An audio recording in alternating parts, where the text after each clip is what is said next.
Personne ne veut l'entendre, mais la plupart des gens vivent en défendant des croyances qui n'existent que pour ne pas ressentir d'inconfort. Nous nous entourons de justifications, d'excuses et de petits mensonges qui allègent le poids de l'incertitude et nous permettent de dormir tranquille, même si cela signifie trahir la clarté mentale. La vérité est que la plus grande bataille ne se livre pas à l'extérieur, mais dans le mécanisme interne que nous utilisons pour déformer ce que nous ne voulons pas accepter. L'esprit humain est habile à déguiser la faiblesse en prudence, à transformer des désirs en certitude et à négocier avec la médiocrité en échange d'une paix momentanée. Mais cette paix est fragile. Il suffit d'un coup de réalité pour la briser et révéler la dette intérieure que nous accumulons en évitant l'honnêteté brutale. Si tu cherches une vie facile, ce n'est pas ici que tu dois venir. Ici, on ne vient pas chercher du réconfort, mais à entraîner l'esprit jusqu'à ce qu'il soit résistant à la manipulation, tant celle qui vient de l'extérieur que celle qui naît de soi-même. La discipline stoïque est l'outil, la lucidité est le résultat, et le prix est de renoncer aux masques confortables que nous utilisons pour être acceptés ou pour ne pas nous sentir vulnérables. Préférer la vérité, même si cela fait mal, observer nos émotions sans les déguiser, reconnaître l'intérêt personnel dans chaque interaction, c'est ce qui distingue ceux qui choisissent de vivre éveillés. Je ne te promets pas de confort, je t'offre de la clarté. Si tu choisis l'honnêteté, prépare-toi à porter le poids de voir le monde tel qu'il est, car la liberté mentale exige un sacrifice. 1. Remets en question tes croyances les plus confortables. Si tu n'as jamais mis en doute tes croyances les plus réconfortantes, tu vis toujours en mode automatique. Tu te cramponnes à ce qui te fait sentir en sécurité, même si c'est un mensonge utile. Mais la sécurité mentale est l'inertie de ceux qui ne veulent pas grandir. La plupart de ce que tu crois sur toi, sur les autres et sur le monde, tu ne l'as pas décidé.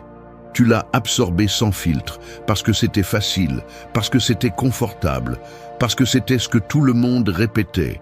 Remettre en question ce qui te réconforte n'est pas un luxe intellectuel, c'est une exigence si tu veux cesser d'être faible et manipulable. Combien de ce que tu défends t'appartient vraiment et combien est un héritage émotionnel de tes parents, de tes professeurs, de tes amis, de ta peur du rejet? Il y a des gens qui passent des années à défendre des idées qu'ils n'ont jamais examinées, simplement parce qu'elles leur ont donné un sens provisoire d'identité. Et plus tu te cramponnes à ce que tu n'as jamais mis à l'épreuve, plus il est facile de te manipuler. Plus tu es vulnérable à la pression sociale, plus tu deviens aveugle à tes propres erreurs. Ne te trompe pas, les croyances confortables sont des chaînes de velours. Elles te font te sentir bien tout en te maintenant faible. L'auto-tromperie n'est pas une protection, c'est une dette mentale qui tôt ou tard te coûtera cher. Si tu veux une véritable clarté, commence par attaquer tout ce qui te procure un plaisir mental automatique. Cet avis que tu n'as jamais remis en question parce que c'est comme ça. Ce préjugé confortable qui t'excuse de changer. Cette histoire interne que tu utilises pour ne pas confronter tes faiblesses. La brutalité honnête commence ici. Ose dynamiter tes propres certitudes. Ce que tu résistes à examiner te contrôle. Ce que tu acceptes aveuglément te rend prévisible et manipulable pour quiconque comprend comment tu fonctionnes. Les gens forts ne sont pas ceux qui ont toutes les réponses. Ce sont ceux qui détruisent leurs illusions encore et encore, jusqu'à ne garder que ce qui résiste au choc de la réalité. Il n'y a pas de raccourci pour cela. Remettre en question ce qui te donne de la sécurité fait mal, mais cela fait encore plus mal de vivre toute sa vie sous le filtre d'un mensonge que tu as choisi de maintenir. Chaque fois que tu justifies ce que tu crois simplement parce que c'est toujours comme ça, tu renonces à ton autonomie mentale. Ne sois pas un autre répétiteur d'idées d'autrui, un autre prisonnier de la commodité intellectuelle. La véritable force commence là où se termine l'auto-indulgence. Il n'y a pas de clarté sans inconfort. Il n'y a pas de pouvoir sans brutalité honnête. Si tu n'oses pas démonter tes propres croyances confortables, tout le reste n'est que théâtre. Défendre tes limites mentales, c'est défendre ta faiblesse. Ne négocie pas avec tes propres excuses. L'autosatisfaction est la racine de la médiocrité. 2. Choisis la vérité, même si cela dérange. Parfois, le moment le plus inconfortable de la journée se produit lors d'une conversation banale. Quelqu'un te demande ton avis sur un sujet polémique ou simplement te demande une faveur que tu ne veux pas faire. Et là, dans ces secondes, ton esprit commence à fabriquer des réponses qui ne sont pas tout à fait sincères. Tu ressens l'envie d'adoucir la vérité, de cacher ce que tu penses vraiment pour éviter le malaise, la dévalorisation ou le simple frottement. Tu t'entends dire que tout va bien, que ce n'est pas si grave, alors qu'à l'intérieur, tu ressens le poids de l'incongruité, cette petite trahison quotidienne à ce que tu sais ou ressens vraiment. Ce n'est pas un grand scandale, ce n'est pas un énorme mensonge, mais c'est l'accumulation de vérités à moitié qui affaiblit ton caractère, qui t'entraîne chaque jour à préférer le confort de ne pas déranger les autres, ou toi-même, plutôt que la clarté brutale de l'honnêteté. C'est dans ces moments simples, presque invisibles, que se définit ta tolérance à l'auto-tromperie.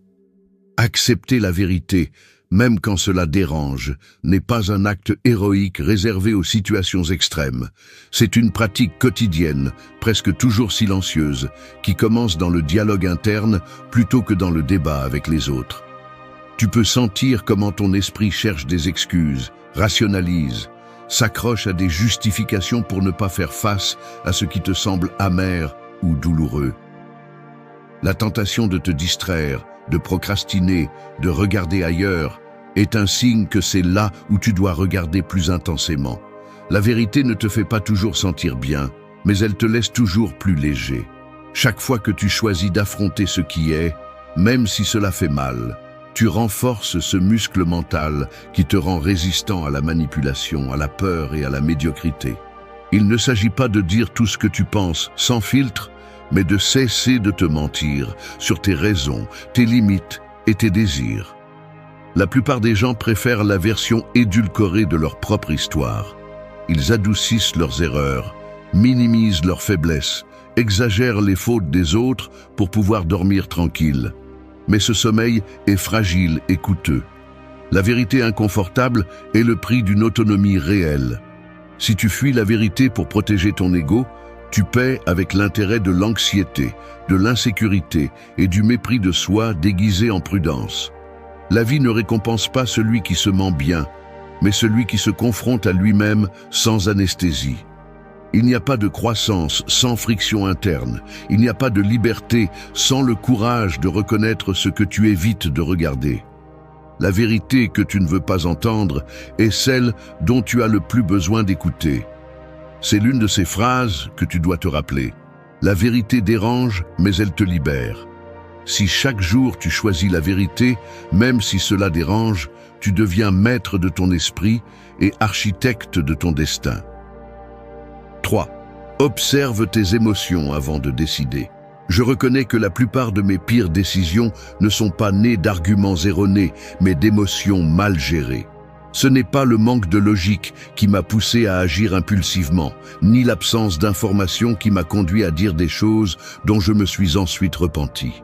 C'était ce moment précis où l'anxiété, la colère ou la peur ont pris le contrôle et m'ont convaincu que je devais faire quelque chose tout de suite, comme si l'urgence émotionnelle justifiait n'importe quelle action. C'est inconfortable de l'admettre, car nous aimons tous croire que nous sommes des êtres rationnels, que nos choix obéissent à la logique ou à l'analyse. Mais la réalité est moins flatteuse. L'émotion arrive toujours en premier et ne demande presque jamais la permission.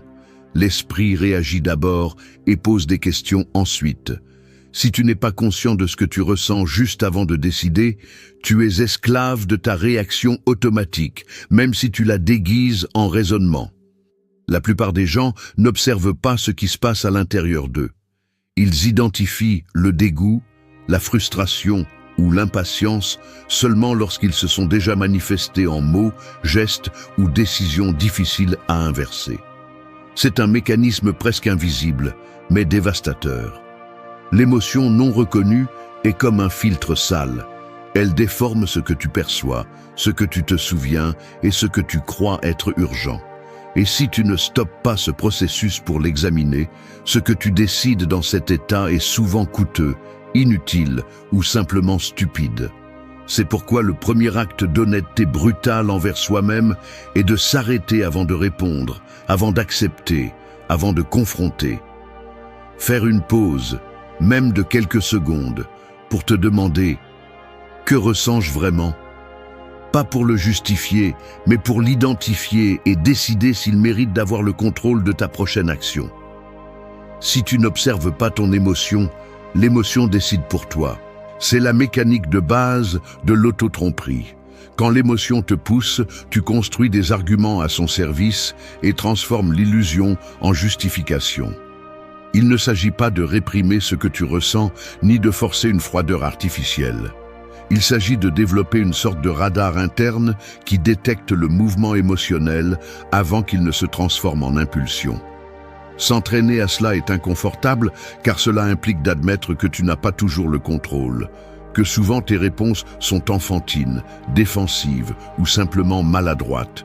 Mais cet inconfort est le prix de la clarté. La réaction facile est toujours la plus coûteuse à long terme. Lorsque tu apprends à regarder ton émotion en face, à lui donner un nom avant d'agir, tu te donnes un avantage stratégique sur toi-même. Tu peux décider, pas seulement réagir. Le pouvoir personnel commence là où l'impulsivité s'arrête. Les émotions ne se choisissent pas, mais ce que tu en fais, oui. Si tu veux être mentalement fort, c'est l'un des habitudes les plus critiques. Personne ne se manipule plus que celui qui ignore ses propres émotions au moment de décider. Observe d'abord, décide ensuite. C'est la différence entre être maître de ta vie ou simplement un acteur secondaire dans ta propre histoire. 4. Reconnaître l'intérêt personnel chez tous. Une transaction invisible se produit chaque fois que quelqu'un te sourit gentiment tout en te demandant une faveur. Ce petit clignement des yeux, le ton exact avec lequel il prononce ton nom, la manière dont la voix s'adoucit lorsqu'il s'approche d'une demande.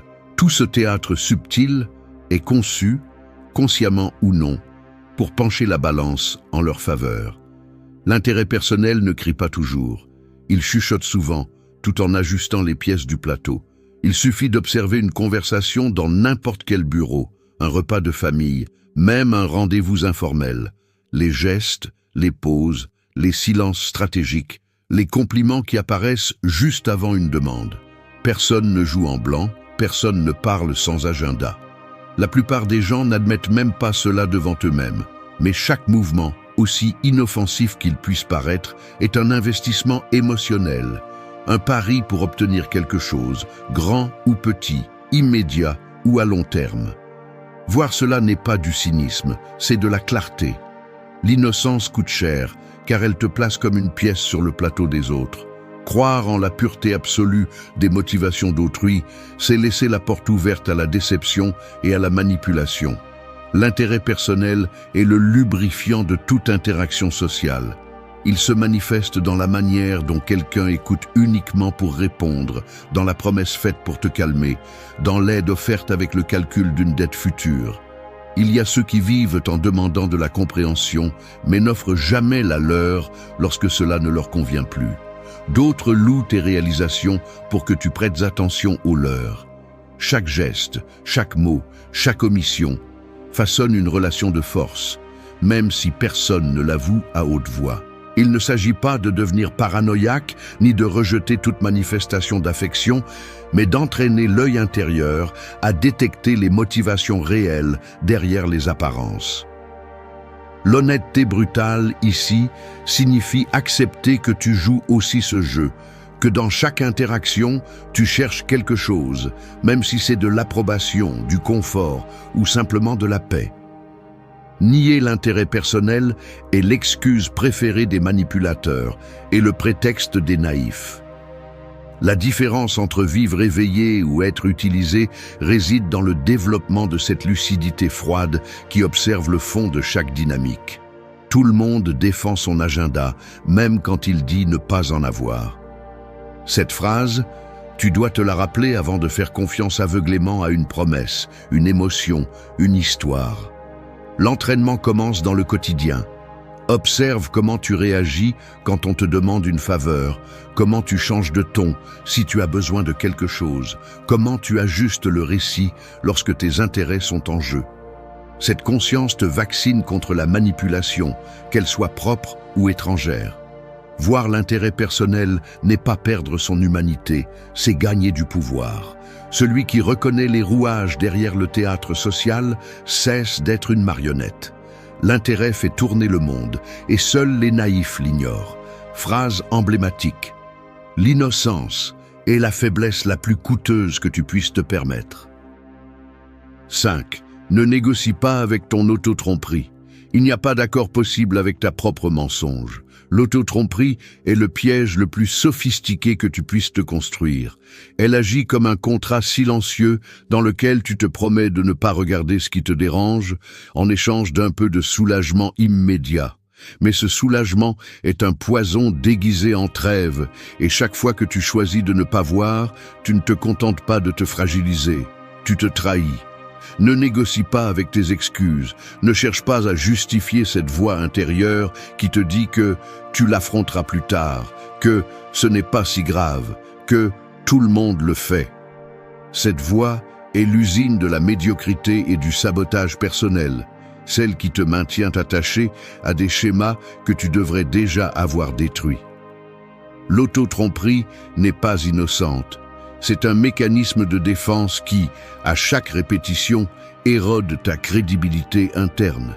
Et si tu ne peux pas faire confiance à ton propre jugement, tout le reste devient un théâtre creux. La brutalité honnête ne tolère pas de pacte avec ta fragilité. Si une partie de toi justifie ce que tu sais être une fuite, un mensonge pieux envers toi-même, c'est là que ta discipline mentale doit être la plus féroce. Le prix de négocier avec ta propre auto-tromperie est toujours plus élevé que le bénéfice temporaire qu'elle t'offre. Chaque fois que tu te permets de rationaliser une décision faible, chaque fois que tu inventes une histoire pour ne pas accepter tes véritables limites, tu hypothèques ton avenir en échange d'un confort immédiat. Il n'y a rien de plus coûteux que de vivre de nombreuses années sous le poids de tes propres justifications. L'esprit s'entraîne aussi à cela. Chaque fois que tu cèdes, tu facilites le prochain recul. Chaque fois que tu choisis de ne pas confronter ton propre récit, ce mécanisme se renforce. Et ainsi, un jour, tu te réveilles et découvres que ta vie n'a pas été choisie par toi, mais par tes évasions accumulées. Ligne emblématique. L'auto-tromperie est une dette qui se rembourse toujours avec des intérêts. Les gens forts ne se donnent pas la permission de se mentir. La force mentale n'est pas l'absence d'erreur, mais la discipline quotidienne de ne pas tolérer ta propre lâcheté. Peu importe si la vérité est dure, inconfortable ou te laisse sans excuse, c'est seulement à partir de là que tu peux construire quelque chose de solide, quelque chose que personne ni rien ne peut renverser avec des mots ou des pressions extérieures. La vérité est simple. Personne ne te manipulera aussi efficacement que toi-même lorsque tu te permets de négocier avec ce que tu sais être faux. C'est le mécanisme le plus dangereux de tous, car il opère de l'intérieur, sans témoin, sans frein. Sois implacable avec tes propres récits. Si tu dois choisir entre l'inconfort brutal de la vérité et le confort de ton auto-tromperie, choisis toujours le premier. Le confort mental est la prison de ceux qui n'osent jamais perdre. Ligne emblématique à graver dans ta mémoire. Ne négocie pas ta clarté pour une paix momentanée. Ne te permets pas d'être ton propre ennemi. Si tu veux vivre éveillé, la discipline commence à la frontière exacte où ton esprit t'offre un soulagement facile. C'est là que se forme la véritable force, dans le renoncement radical à tout accord avec ta propre mensonge. 6. Accepte l'envie comme partie du succès. Si tu avances sérieusement, l'envie sera le prix inévitable. Ce n'est pas une possibilité, c'est un péage fixe. La réaction automatique de ceux qui t'entourent, en voyant que tu progresses, que tu te distingues, que tu oses atteindre ce qu'ils ne se permettent que de désirer en secret, et de ressentir cette piqûre inconfortable qu'ils ne confessent même pas à eux-mêmes. Personne ne te le dit en face, mais tu le perçois dans les commentaires déguisés en conseils. dans l'indifférence soudaine, dans la critique camouflée sous le prétexte de la préoccupation. C'est une forme de résistance passive au succès des autres, un mécanisme ancestral qui essaie de te ramener à l'endroit où tu étais moins inconfortable pour leur propre médiocrité. L'esprit humain est entraîné à comparer, et lorsque l'avancée d'un autre expose ce que l'on n'a pas osé tenter, la réaction la plus courante n'est pas la célébration, mais le ressentiment silencieux. L'envie ne demande pas la permission ni ne prévient. Elle apparaît comme un jugement, une blague acide, un silence quand tu t'attendais le plus à du soutien. Et si tu n'es pas préparé à la reconnaître comme une partie naturelle du processus, tu peux tomber dans le piège de te freiner ou d'essayer de plaire à ceux qui ont déjà décidé de ne pas tolérer ta croissance.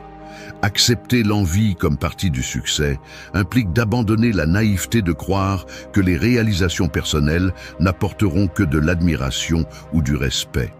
La reconnaissance authentique est rare. Ce qui abonde, c'est le calcul interne de ceux qui se sentent menacés dans leur propre image en te voyant avancer. Ici, un conflit émotionnel profond se déclenche.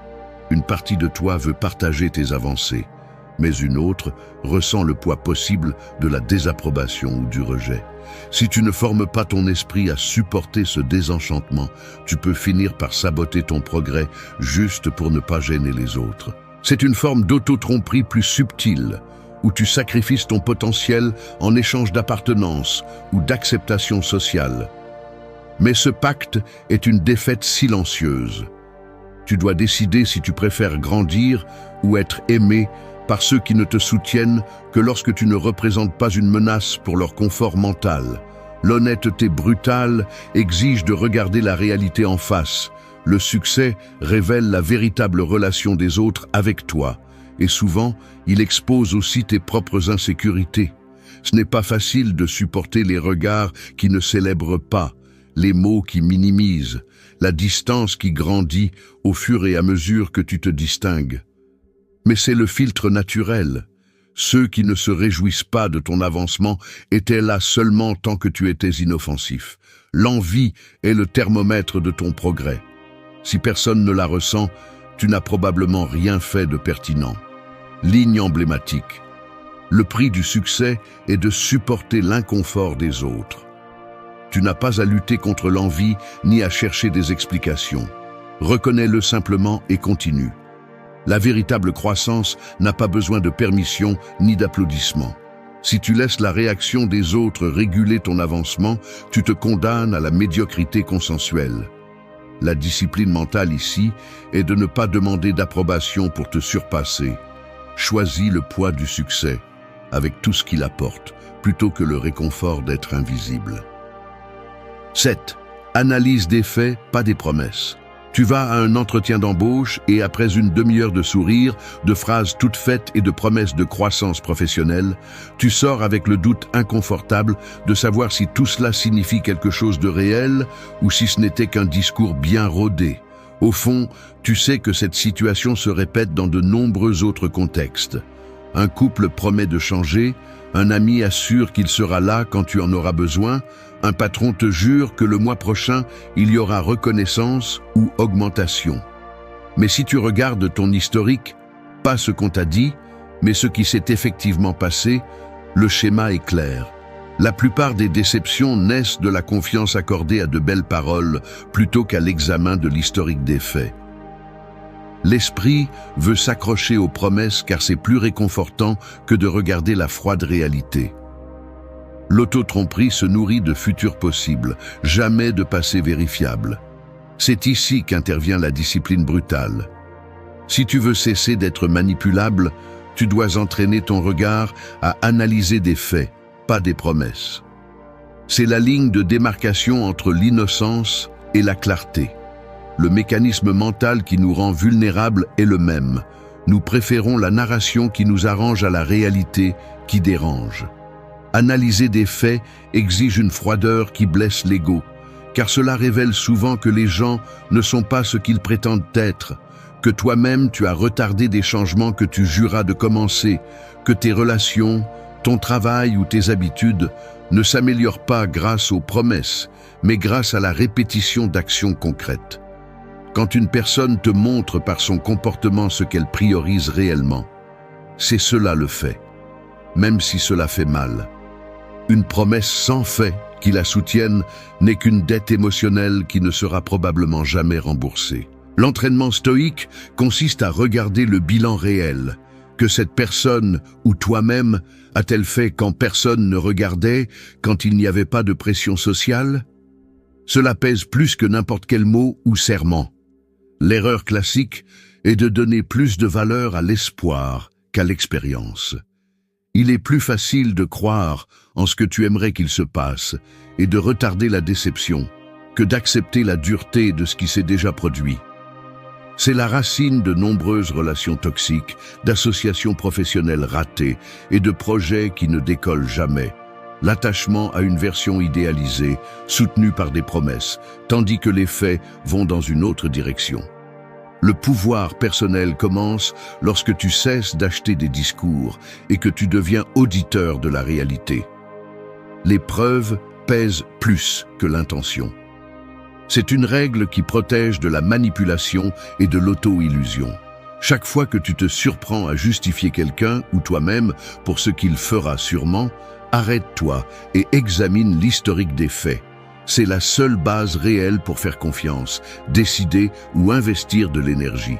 Ce qui se répète est ce qui compte. La brutalité honnête est ceci: ne crois pas aux promesses, fais confiance au schéma. Si tu appliques cette discipline, tu t'épargneras des années de déception et tes décisions cesseront d'être des paris aveugles. La maturité émotionnelle se mesure par la capacité à regarder les faits, même s'ils dérangent. Tout le reste n'est que théâtre. 8. Cherche la difficulté, pas le confort. Je n'aime pas l'admettre, mais parfois je me surprends à chercher le chemin le plus facile, presque sans m'en rendre compte. C'est comme si le corps lui-même, à la fin de la journée, cherchait le canapé, le téléphone, cette routine de gratification prévisible qui anesthésie tout inconfort. Il y a un moment où l'esprit commence à négocier. Aujourd'hui a été difficile, tu mérites un repos, tu n'as pas à te compliquer la vie, tu as déjà fait assez. Je me vois choisir la file la plus courte, reporter cette conversation gênante, laisser pour demain le défi que j'ai la paresse d'affronter. Le corps se détend, les muscles se relâchent, le regard se perd dans l'écran et pendant un instant, le soulagement est réel. Mais sous cette surface, je sens le coup, une sorte de poids subtil qui s'accumule, une torpeur mentale qui s'installe et qui, au final, me laisse plus faible, moins résistant, moins préparé pour quand la vie ne me demandera pas si j'en ai envie ou non. Le confort est trompeur car il se déguise en auto-soin, mais en réalité, c'est une dette qui s'accumule jour après jour. La difficulté, en revanche, se sent comme un obstacle, un mur froid devant lequel l'instinct veut reculer. Mais il suffit de se rappeler n'importe quel moment où tu t'es forcé à traverser l'inconfort, cette conversation directe, cette tâche que tu ne maîtrisais pas, cet entraînement qui faisait mal pour noter la différence réelle. L'inconfort forge, le confort érode. Celui qui choisit le chemin difficile, sans témoin, sans promesse de récompense immédiate, entraîne un muscle invisible. Et ce muscle est celui qui soutient ton intégrité quand tout autour de toi se retourne contre toi. Dans les gestes quotidiens se révèle le vrai caractère. Se lever quand il fait encore sombre et froid. Dire ce que tu penses, même si tu sais que cela ne plaira pas. Renoncer à la gratification instantanée, même si cela te coûte de supporter le vide. Cela se voit dans la façon dont tu affrontes les jours où rien ne se passe facilement. Dans la manière dont tu soutiens le regard quand on te demande plus que ce que tu crois pouvoir donner. La difficulté expose ta fragilité, mais elle te donne aussi l'opportunité de te durcir, de transformer la résistance en capacité. Le confort, en revanche, ne t'entraîne que pour la faiblesse. Il t'habitue à fuir, à négocier toujours à la baisse, à te contenter du minimum. Il ne s'agit pas de chercher la souffrance par fierté ou de transformer la vie en un sacrifice permanent, mais de faire de la difficulté un allié stratégique. Choisis volontairement ce qui te met au défi. Fais-le dans les petites choses et dans les grandes, chaque jour. C'est la seule façon pour que l'adversité, quand elle arrivera vraiment, ne te prenne pas par surprise, ni ne te détruise. Ligne emblématique. Le confort est un luxe qui affaiblit. La difficulté est l'entraînement de l'esprit fort. Si tu veux grandir, cherche ce qui te coûte, pas ce qui te rassure. Là, juste là, commence la véritable autonomie. 9. Filtre le trivial, souviens-toi de ta finitude.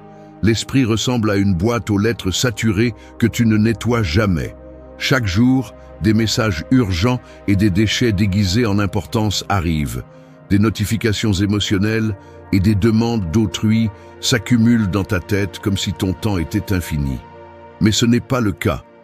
Et si tu ne filtres pas brutalement ce que tu permets d'occuper ton esprit, tu finis par gaspiller tes heures, ton énergie et ta vie à répondre à ce qui est trivial, tandis que l'essentiel attend dans le dossier plus tard. C'est le piège silencieux qui te maintient distrait. Donner de l'importance à ce qui n'en a pas, remettre à plus tard ce qui compte parce que cela nécessite des efforts, et anesthésier la conscience de ta finitude avec des divertissements de basse qualité et des problèmes empruntés. Tu n'es pas éternel, et agir comme si tu l'étais est le plus grand des auto-illusions. La plupart vivent comme si un autre jour, une autre opportunité, une autre année leur était garantie pour faire ce qui compte vraiment. Mais le temps que tu perds dans l'irrélevant ne revient pas. C'est une amputation lente et consentie de ton propre potentiel. Chaque fois que tu te laisses entraîner par l'exigence d'autrui, chaque fois que tu investis ton attention dans des drames étrangers, des opinions vides ou des débats inutiles, tu gaspilles la seule monnaie que tu ne récupères jamais, ta vie. Ne te laisse pas distraire par ce qui n'apporte rien. Celui qui n'apprend pas à dire non au superflu finit par être esclave d'un agenda imposé, victime de demandes que d'autres ne se rappelleront même pas demain. La discipline brutale consiste à faire le ménage mental chaque jour. Demande-toi sans pitié, est-ce que cela mérite mon temps ou cela ne fait que prendre de la place? L'insignifiant est l'ennemi silencieux de ton but. Tu n'as pas besoin de plus d'activité, tu as besoin de plus de clarté. La plupart feignent d'être occupés pour ne pas affronter l'inconfort de choisir ce qui compte vraiment. Mais chaque choix lâche est un pas de plus vers l'irrélevance. Chaque distraction consentie est une confession de faiblesse. N'attends pas que la vie te secoue avec une tragédie pour te rappeler que tu es fini. La conscience de la mort n'est pas un luxe philosophique, c'est une alarme quotidienne. Si tu ne l'écoutes pas, tu deviens un accumulateur de trivialités, quelqu'un qui collectionne des jours vides et s'étonne lorsque le temps s'épuise. Filtre ton esprit comme tu filtres ton environnement. Élimine les déchets, priorise l'essentiel, réévalue tes priorités comme si demain n'existait pas. Tu n'as pas de temps pour ce qui n'importe pas. C'est la phrase qui devrait être tatouée au fond de ta pensée. Arrête de négocier ta vie pour des miettes de reconnaissance, pour l'illusion de la pertinence, pour le confort de ce qui est familier. Si tu ne filtres pas, tu te noies. Si tu oublies que tu es fini, tu vis comme un touriste dans ta propre existence, prenant des photos mais sans laisser de traces. Choisis ce qui compte. Tout le reste est un fardeau. 10. Engage-toi à la clarté quotidienne. La clarté n'est pas spontanée, elle se construit ou la confusion te détruit. L'engagement envers la lucidité quotidienne n'est pas un acte occasionnel, c'est une loyauté interne qu'il faut renouveler consciemment. Personne ne développe une vision claire de soi par accident. L'esprit tend toujours vers la distorsion, la justification et la paresse perceptive. Il est facile de se laisser entraîner par des interprétations confortables, par des récits qui t'absolvent de tes omissions et te permettent de vivre en pilote automatique. Mais la clarté exige quelque chose de différent, une vigilance continue sur tes propres processus mentaux. C'est la discipline de saisir au vol les auto-illusions qui apparaissent déguisées en logique, de filtrer les émotions qui s'infiltrent dans chaque décision, d'observer la tendance à simplifier le complexe juste pour ne pas te sentir mal à l'aise. La clarté est un filtre que tu dois nettoyer tous les jours, car l'esprit accumule des résidus de doutes, de préjugés et de désirs non examinés qui, si tu ne les affrontes pas, deviennent le schéma par défaut. Tu ne peux pas avoir de clarté réelle sans inconfort. Chaque affirmation interne, chaque réaction émotionnelle, chaque argument que tu construis dans ta tête doit passer par l'examen de l'honnêteté. Le mécanisme est simple mais brutal. Tu mets sur la table ce que tu penses, ce que tu ressens et ce que tu fais. Et tu te demandes si tout cela résiste au poids de la vérité ou si tu es juste en train de fabriquer une histoire pour te sentir bien. Il ne s'agit pas de rechercher la perfection, mais d'éviter le piège de l'auto-indulgence. L'engagement envers la clarté est inconfortable, car cela signifie reconnaître chaque jour où tu te mens, quelles excuses tu répètes, à quel point tu préfères la version confortable plutôt que les faits inconfortables. Cet inconfort est le signe que tu es en train de nettoyer la lentille interne, que tu refuses de devenir l'otage de tes propres illusions. Dans le quotidien, la clarté s'entraîne dans les petites choses, en questionnant la motivation derrière tes décisions, en révisant les schémas que tu répètes sans réfléchir, en prêtant attention aux réactions automatiques que tu justifies avec des arguments jolis mais creux. Chaque jour, tu ajoutes ou retires de la lucidité. Il n'y a pas de neutralité. La discipline est simple à énoncer mais lourde à soutenir. Chaque matin, tu choisis si tu t'engages à voir ce qui est, même si cela ne te plaît pas, ou si tu préfères la paix superficielle de ne pas regarder trop profondément. La clarté est un devoir, pas un luxe. C'est la base de l'autonomie mentale et de la véritable force. Ligne iconique, la clarté et la discipline de ne pas te trahir au quotidien. Si tu choisis de t'engager envers elle, tout le reste, décisions, relations, réactions, devient plus gérable, plus réel et moins manipulé parce que tu ne veux pas voir. La vie te coûte cher pour toute distraction volontaire. Chaque jour sans clarté est un jour de plus facile à perdre. Engage-toi sans excuse. Personne ne va arrêter l'horloge pour toi. Pendant que tu décides si tu commences ou si tu procrastines, la vie continue de décompter les minutes. Et elle ne se soucie pas le moins du monde de savoir si tu es prêt ou non.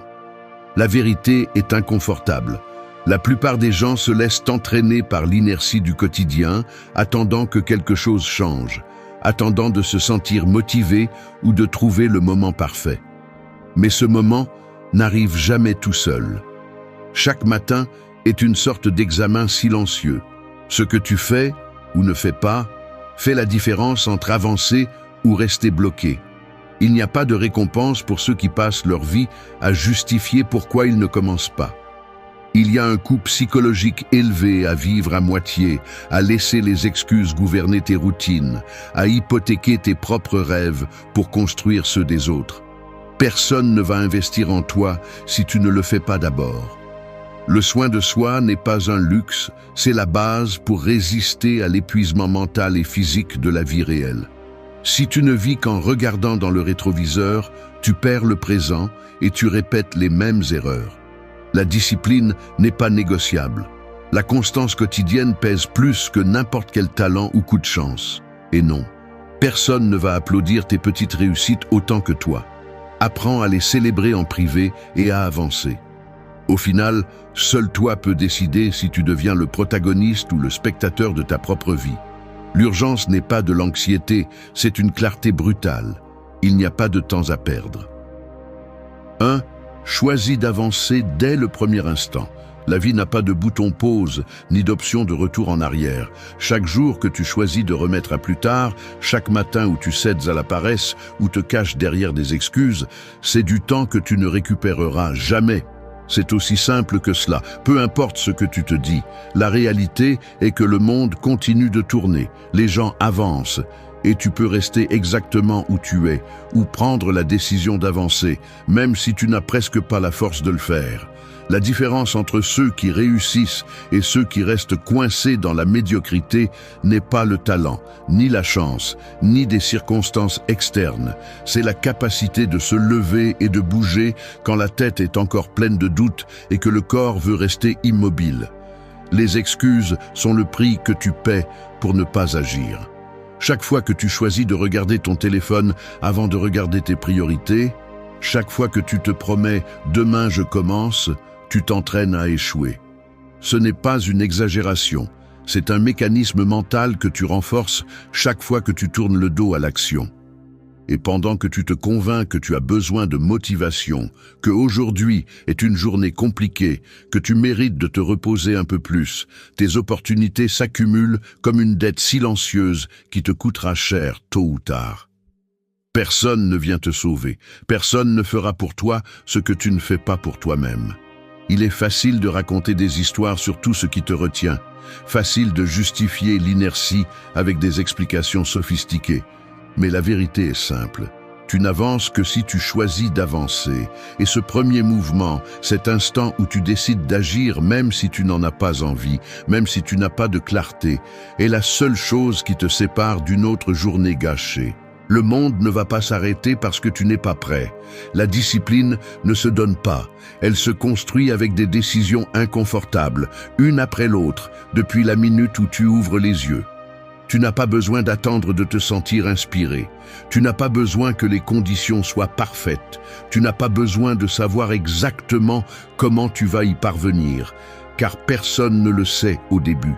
Ce dont tu as besoin, c'est de l'honnêteté brutale, d'accepter que si tu n'avances pas maintenant, si tu ne te pousses pas dès le premier instant, tu renforces le même schéma que d'habitude. Procrastiner, te lamenter, répéter le cycle. Le premier pas est le plus coûteux, mais aussi le plus décisif. Ne négocie pas avec ta propre faiblesse. L'action détruit le doute. Décide d'avancer et le reste commence à s'organiser. Il n'y a pas de raccourci. La discipline commence avec la première décision de la journée. 2. Protège ton énergie chaque matin. Tu te réveilles et presque sans y penser, la première chose que tu fais est de prendre ton téléphone. Notifications, messages, une rafale d'informations que tu n'as pas encore demandées. Avant même que tu puisses décider comment tu veux commencer ta journée, des attentes extérieures s'immiscent déjà dans ton esprit, distrayant ton attention et drainant ton énergie avant même que tu ne l'aies utilisée pour toi. C'est automatique, presque réflexe.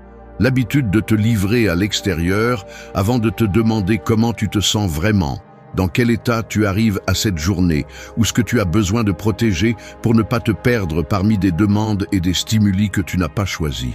C'est un mécanisme si ancré que tu le remets rarement en question.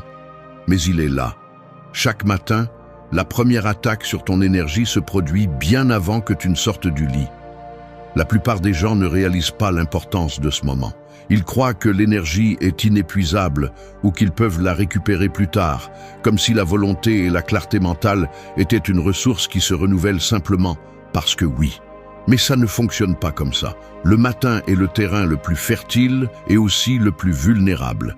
Si tu permets que la première chose qui entre dans ta tête soit des problèmes extérieurs, des comparaisons vides, des exigences immédiates, tu commences la journée en payant un prix invisible, tu fragmentes ton attention, tu contamines tes émotions, tu ouvres la porte à des pensées qui ne t'appartiennent pas. Ainsi, l'anxiété et la fatigue ne viennent pas de la charge réelle, mais de l'usure constante de permettre aux autres de choisir pour toi à quoi tu penses et comment tu te sens. Protéger ton énergie chaque matin n'est pas un luxe, c'est une nécessité. Il y a une différence abyssale entre te réveiller pour réagir et te réveiller pour décider. La première option te transforme en esclave de l'extérieur. La seconde, en architecte de ta propre journée. Il ne s'agit pas de rituels complexes ni de philosophie vide, mais d'un acte d'honnêteté envers toi-même. Si tu veux avancer, tu dois filtrer ce qui et qui mérite ton attention dans ce premier tronçon de la journée. La discipline ne commence pas par de grands gestes, mais par le courage de poser des limites claires à ce que tu laisses entrer dans ton esprit quand tu es le plus vulnérable. Tout le monde n'a pas le droit d'accès à ton état mental. Tu es le gardien de ta propre énergie. La volonté s'épuise rapidement si tu la donnes avant de l'utiliser pour ce qui est important. L'énergie est précieuse. Investis-la dans ce qui te construit, pas dans ce qui te consomme. Si chaque matin tu choisis de te concentrer sur l'urgence des autres, sur les nouvelles qui ne génèrent que du bruit intérieur, sur les comparaisons qui te font perdre confiance, tu te retrouves bientôt sans ressources pour ce qui compte vraiment. Faire taire le monde pendant quelques minutes et t'écouter toi-même est un acte de rébellion contre l'inertie. Choisis d'être une priorité. Personne ne va protéger ton énergie à ta place. 3. Apprends, mais ne vis pas dans le passé. Je vais être honnête. Parfois, je me surprends à revisiter d'anciennes scènes comme si en les analysant à nouveau, je pouvais changer le dénouement. Comme si accumuler des explications ou des réflexions était une façon d'ajuster le présent. C'est un mécanisme presque automatique. L'esprit cherche un sens à ce qui est déjà arrivé, s'accroche à des erreurs, à des commentaires auxquels je n'ai pas su répondre, à des décisions que je juge aujourd'hui avec la sévérité de celui qui connaît déjà les conséquences. Mais si je regarde cela avec objectivité, revivre le passé, au-delà d'apprendre ce qui est nécessaire, devient un fardeau. Le poids ne vient pas de ce qui s'est passé, mais de l'incapacité à le lâcher et de l'illusion qu'en me punissant avec des souvenirs, je vais avancer plus vite. Le passé est un maître, pas une prison. Si tu restes trop longtemps à étudier de vieilles défaites, tu finis par vivre dans un simulacre d'action. Tu planifies, tu analyses, tu te promets de ne pas répéter les erreurs, mais en réalité, tu restes figé, utilisant l'apprentissage comme excuse pour ne pas te réexposer au risque d'échouer. Il y a un piège mental là-dedans, car l'esprit te convainc que tu progresses simplement en comprenant mieux tes propres trébuchements, alors qu'en réalité, tu perfectionnes seulement l'art de l'autocritique. Le véritable apprentissage exige une seule chose, extraire la leçon et l'appliquer, pas construire une identité autour de ce qui a mal tourné, transformer chaque erreur en partie de ton histoire, mais pas en ta définition. Si tu permets au passé de dicter tes mouvements, ce qui en théorie est mémoire se transforme en chaîne. Il est facile de dire que l'on apprend de ses erreurs, mais il est difficile de détecter quand cette révision constante cesse d'être utile et commence à être une forme sophistiquée d'auto-sabotage. Le temps passé à se lamenter est un temps volé au présent. Tu ne peux pas récupérer ce qui a déjà été, mais tu peux perdre ce que tu as maintenant si tu t'accroches trop à ce qui n'a pas fonctionné auparavant. C'est aussi simple que cela, aussi brutal. Le véritable défi est de développer un filtre interne, identifier les informations qui ajoutent réellement de la valeur et écarter la tendance à suranalyser. La compassion mal comprise est l'ennemi du progrès.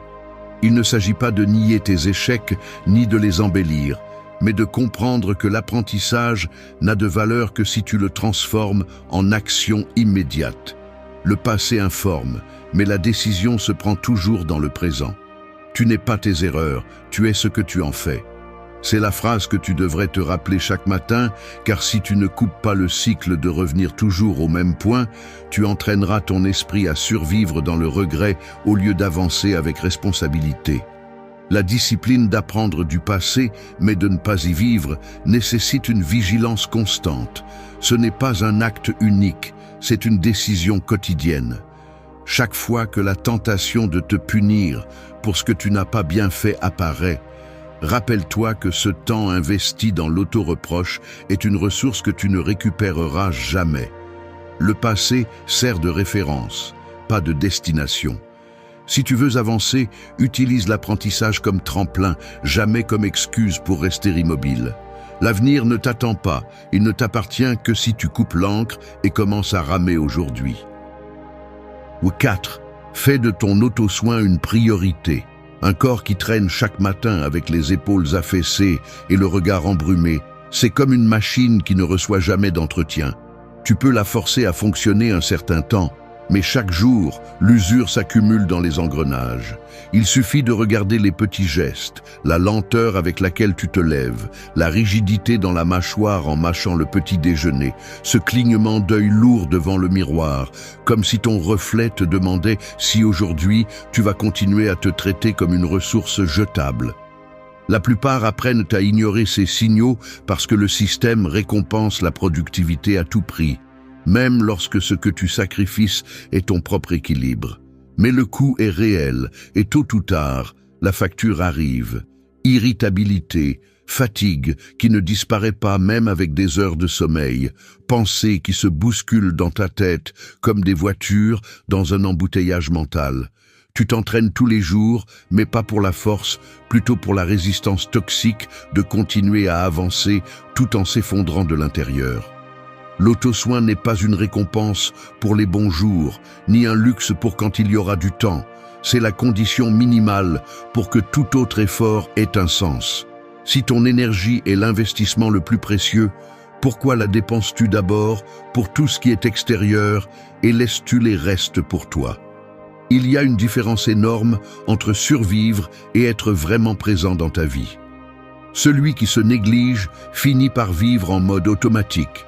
Il répond à des messages en mangeant, répète des routines d'exercice sans sentir son corps, se pousse avec du café au lieu de s'occuper de la fatigue réelle.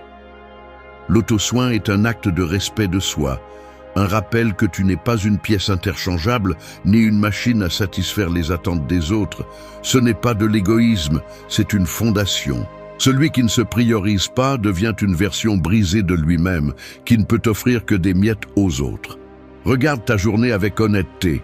Te traites-tu comme tu traiterais quelqu'un que tu aimes, ou es-tu le premier à te mettre sur la liste des sacrifices?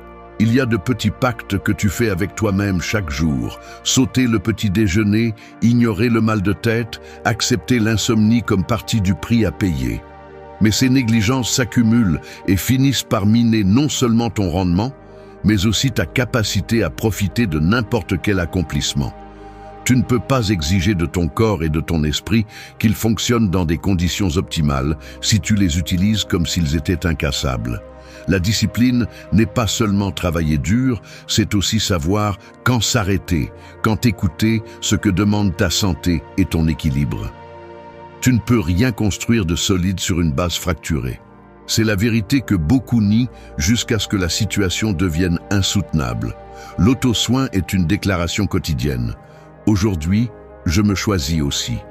Il ne s'agit pas de spa, ni de retraite coûteuse, mais de pratiques concrètes et soutenues, de bien manger, de dormir suffisamment, de te donner la permission de te déconnecter du bruit, de dire non quand ton énergie est à son limite. Ce n'est pas un acte héroïque, c'est un devoir. Le véritable progrès commence par prendre soin de l'instrument avec lequel tu vas parcourir le chemin, toi-même. Sans auto-soin, tout le reste est insoutenable. Si tu te négliges, tu te perds. 5. Travaille sur tes rêves, pas sur ceux des autres. Si tu ne travailles pas sur tes rêves, tu deviens un outil pour ceux des autres. C'est aussi simple que brutal. Le monde est rempli de gens qui attendent que tu dépenses ton énergie, ton temps et ton talent pour des objectifs qui ne sont pas les tiens. Et si tu baisses la garde, ils t'absorbent sans que tu ne t'en rendes compte. Chaque jour que tu consacres à remplir des attentes extérieures, à accomplir des tâches qui ne nourrissent que l'ambition d'autrui, est un jour que tu perds dans ta propre construction. Ne te trompe pas, personne ne va apparaître pour te rendre les heures gaspillées, et personne ne se souciera ensuite du projet de vie que tu n'as jamais osé commencer. Si tu remets à plus tard ce qui t'appartient par peur, par confort ou par ce poison doux de l'approbation, tu t'entraînes à être spectateur de ta propre vie. Le prix de ne pas poursuivre tes rêves est de devenir un pion de l'agenda d'un autre, toujours en réaction, toujours à contre-courant de ce qui te tient vraiment à cœur. Arrête de déguiser en responsabilité ce qui, au fond, est de la peur de décevoir. Tu n'es pas plus mature en te sacrifiant éternellement pour les rêves des autres pendant que les tiens pourrissent dans un coin. Il y a ceux qui te font croire que tu dois d'abord résoudre la vie de tout le monde avant de mériter même une tentative sur ce qui t'appartient. Mensonge. Cette narration ne sert qu'à te maintenir docile, fonctionnel et prévisible, loin de tout risque réel, loin de toute grandeur. Le monde ne te doit rien et tu n'as pas à hypothéquer ta vie pour recevoir de la validation. C'est la ligne qui sépare ceux qui construisent leur destin de ceux qui ne remplissent que des vides d'autrui. Chaque fois que tu remets ton propre projet à plus tard, tu renforces l'idée que ton but peut attendre, que tu peux te contenter des miettes de temps et d'énergie qui restent après avoir servi tout le monde. Mais la réalité ne négocie pas. Tes rêves ne vont pas survivre à base de reste. Soit tu les nourris en premier, soit tu les enterres sans t'en rendre compte. N'attends pas la permission de qui que ce soit. Tu n'en as pas besoin. Si tu continues à attendre le moment idéal, tu ne feras que perfectionner ton rôle dans la machinerie des autres. Il y a une vérité inconfortable. Tu choisis chaque jour si tu avances dans ce qui t'appartient ou si tu te dilues dans ce qui est étranger. Personne d'autre ne le fera pour toi. Arrête de te cacher derrière des agendas saturés et des tâches urgentes qui ne font que maquiller ton incapacité à prioriser ce qui est vraiment important.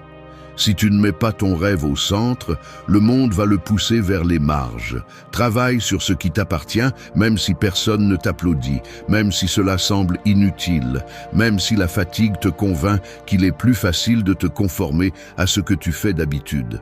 La vie est trop courte pour être seulement la ressource des autres. Il n'y a qu'une seule façon de ne pas te trahir. Avancer chaque jour, même d'un pas, vers ce que tu désires vraiment. La discipline de te choisir, même quand personne ne le fait pour toi, est la seule garantie que ton rêve ne se transforme pas en débris. Choisis d'être le protagoniste, pas le remplaçant. Ta vie est le seul projet qui compte vraiment. 6. Filtre les voix que tu laisses entrer. La vérité est celle-ci. La plupart des voix que tu entends au quotidien ne cherchent pas ton bien, ne comprennent pas ton chemin et ne portent pas le poids de tes décisions. Elles parlent par habitude, par peur, par jalousie, par coutume ou par simple ignorance de ce qui anime réellement ta vie intérieure. Filtrer ces voix n'est pas de l'orgueil, c'est une survie mentale. Car chaque phrase que tu laisses entrer sans filtre est une graine qui peut germer en doute, en insécurité ou en une résignation silencieuse que tu confonds ensuite avec du réalisme. Le problème n'est pas seulement ce que les autres disent, mais ce que tu permets de rester à l'intérieur et qui finit par façonner la manière dont tu interprètes tes propres limites. Personne ne porte tes conséquences, mais beaucoup se sentent en droit de donner leur avis sur ton processus, de juger tes rythmes, de projeter leur peur sur tes décisions. Si tu n'apprends pas à distinguer les voix qui ajoutent de celles qui te drainent, tu finis par opérer sous un scénario étranger, répétant des croyances héritées que tu n'as jamais remises en question et étouffant tes propres impulsions avant qu'elles n'aient l'espace de grandir. Il existe un mécanisme silencieux qui s'active chaque fois que tu cherches l'approbation avant la clarté intérieure. C'est un entraînement invisible. Tu te programmes pour consulter l'extérieur, ce que tu devrais résoudre à l'intérieur. Tu poses des questions, écoutes, absorbes des avertissements et des conseils de ceux qui n'ont peut-être même pas affronté la moitié de tes batailles, et peu à peu, tu cèdes du terrain à une narration qui n'est pas la tienne. L'esprit, par défaut, est perméable. Si tu n'établis pas de limites, n'importe quelle voix peut devenir un ordre caché. Tu ne peux pas. Ce n'est pas le moment. Mieux vaut attendre. Le danger est qu'en le répétant suffisamment, tu ne parviens plus à distinguer ta véritable voix parmi l'écho des autres. Tu perds confiance en ton propre jugement et, sans t'en rendre compte, tu donnes plus de poids aux doutes importés qu'à tes propres convictions. La liberté intérieure ne se construit pas en acceptant tout ce qui arrive. Elle se forge en décidant de ce qui mérite de rester et de ce qui doit partir. Avoir son propre jugement est une forme de courage. Il ne s'agit pas de mépriser tout le monde, ni d'ignorer l'apprentissage extérieur, mais bien de mettre en place un filtre rigoureux. Tu ne devrais laisser entrer que les conseils et les critiques de ceux qui ont réellement parcouru le type de chemin que tu aspires à emprunter, et même ainsi, en te rappelant que leurs circonstances ne seront jamais identiques aux tiennes. Tous ceux qui t'entourent ne veulent pas te voir avancer. Beaucoup veulent juste te voir rester le même. Le plus grand acte de respect envers toi-même est de défendre l'espace mental où se forge ta vision. Tu n'es pas une décharge d'opinion d'autrui. Cette phrase, tu devrais la répéter chaque fois que tu remarques qu'une critique ou une peur extérieure commence à peser plus que ton objectif. La discipline de filtrer les voix n'est pas une mode, c'est une nécessité pour ne pas te perdre dans le labyrinthe des attentes qui ne t'ont jamais appartenu. Si le monde te parle depuis la résignation, réponds avec détermination. Choisis bien à qui tu donnes la clé de ton esprit. Ce que tu laisses entrer aujourd'hui peut être la graine de ce qui te définit demain. 7. Constance quotidienne, pas d'excuses passagères. Tu te lèves et sans t'en rendre compte, tu répètes le même mouvement qu'hier. Tu vas directement à la salle de bain, tu te mouilles le visage, tu penses à tout ce que tu as en attente et, durant ce bref instant avant de t'habiller, tu te demandes si aujourd'hui sera différent ou simplement une copie de la veille. Le calendrier avance, mais tes habitudes sont presque identiques. Ce n'est pas que tu manques de volonté pour changer, mais la coutume a généré une inertie silencieuse, une sorte de pilote automatique qui te fait sentir que l'urgent est toujours plus important que l'essentiel. Et voilà le premier obstacle. L'esprit s'est spécialisé dans la protection contre l'effort soutenu, déguisant la fatigue avec des excuses sophistiquées et justifiant chaque interruption comme si c'était une exception et non la règle. La constance n'est pas une inspiration soudaine, ni une série de 3 jours où tu te sens inarrêtable, mais la conséquence de décisions petites, inconfortables et surtout répétées. Chaque fois que tu permets à une excuse de prendre le dessus, tu entraînes ton cerveau à négocier avec tes objectifs. Le mécanisme est simple. Aujourd'hui, tu te convaincs que ce n'est pas grave de sauter ta routine parce que tu es fatigué ou parce que la journée s'est compliquée. Demain, cette exception devient un précédent et après-demain, une norme. Ce qui commence comme un simple ajustement finit par éroder ton engagement. Le véritable danger n'est pas l'échec ouvert, mais l'accumulation de concessions minimales qui, additionnées, t'éloignent des années-lumière de la personne que tu veux être. Être constant, alors, n'est pas une question de motivation, mais de structure interne. Nous parlons de construire un système de minimum non négociable, des actions que tu exécutes quoi qu'il arrive, peu importe l'état d'esprit, la météo ou la validation externe. C'est la discipline qui te sauve lorsque l'émotion s'épuise. La différence entre avancer et stagner réside dans la quantité d'excuses que tu tolères. Une vie construite sur des justifications est une vie en mode pause déguisée en occupation. Rien ne change si tu n'agis que lorsque tu te sens inspiré.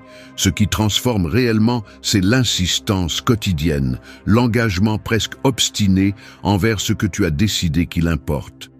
Le succès n'est pas un coup de chance, c'est la somme de jours où tu as fait ce qu'il fallait, même si tu n'en avais pas envie. Ce que tu répètes te définit. C'est la réalité, aussi brutale que libératrice. Ne cherche pas de miracle dans des moments d'euphorie. Investis dans la répétition consciente d'actions qui te rapprochent, même d'1 millimètre, de ton objectif. Chaque excuse acceptée est une brique de plus dans le mur qui te sépare de ton potentiel. Si tu veux des résultats différents, arrête de négocier avec ton propre engagement. La différence entre un spectateur et un protagoniste est écrite dans les décisions que tu maintiens quand personne ne te regarde. 8. Célébrez vos progrès en privé. Il y a quelque chose d'inconfortable à le reconnaître, mais j'ai ressenti ce besoin presque enfantin de raconter à quelqu'un chaque petit accomplissement, comme si la validation externe était le saut définitif que j'avance dans la bonne direction.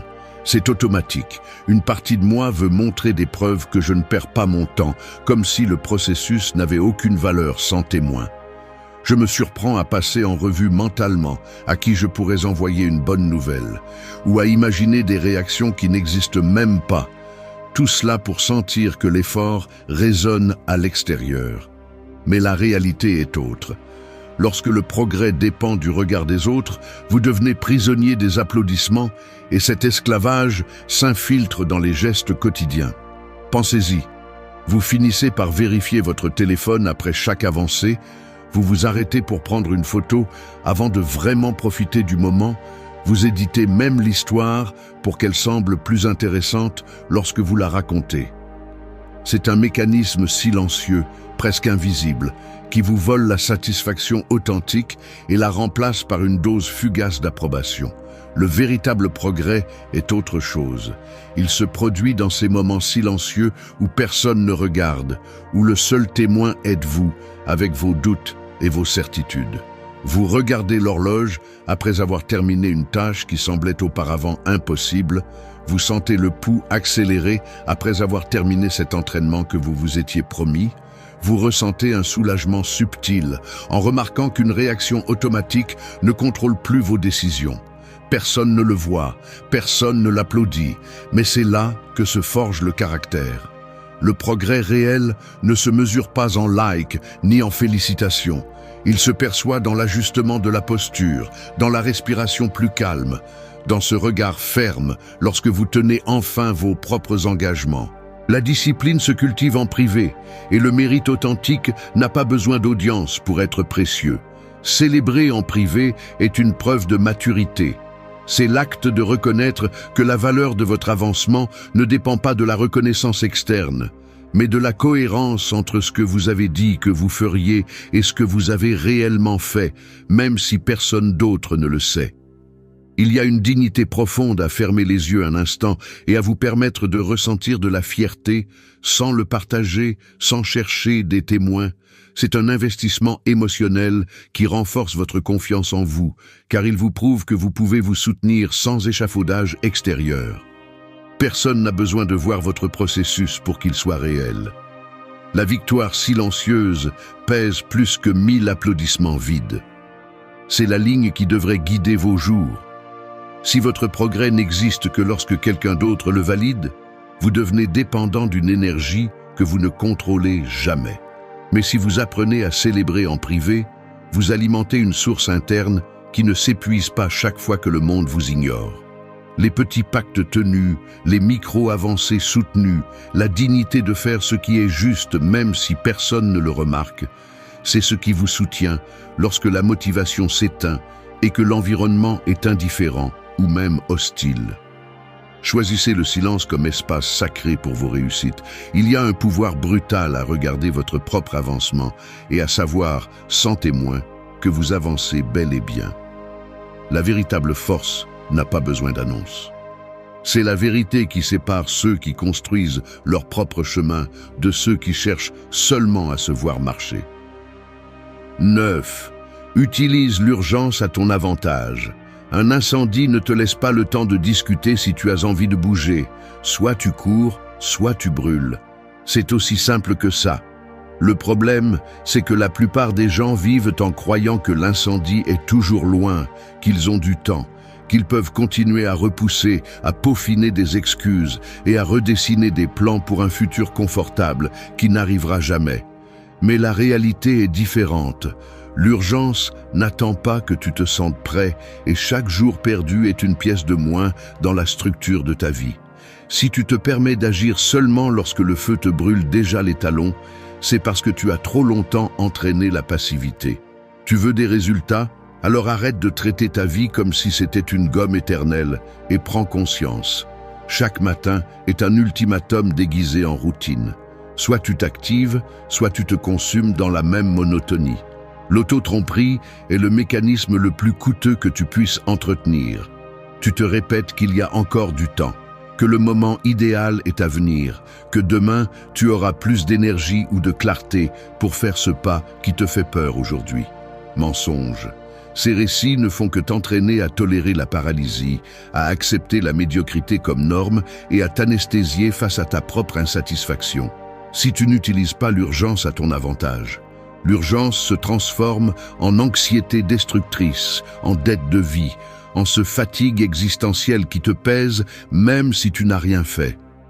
Ne confonds pas une hâte vide avec de la détermination. L'urgence réelle est un rappel que ta marge d'action est limitée et que ce que tu ne commences pas aujourd'hui, tu ne le commenceras probablement jamais. Personne ne viendra te pousser lorsque le confort est devenu ta zone de confort déguisée en responsabilité. Le calendrier ne négocie pas. La différence entre avancer et rester bloqué est la disposition à agir, même si ton esprit te vend l'idée que ce n'est pas encore nécessaire. Chaque décision reportée est une brique de plus dans cette prison invisible dans laquelle tu es entré seul et dont toi seul peux sortir. Fais-le avant d'en avoir envie. C'est la ligne qui sépare ceux qui construisent de ceux qui ne rêvent que de le faire un jour. Il ne s'agit pas de vivre dans un état de stress permanent, mais de cesser d'alimenter l'illusion que tu peux contrôler le temps. L'urgence n'est pas l'ennemi du calme, c'est le moteur de l'action consciente.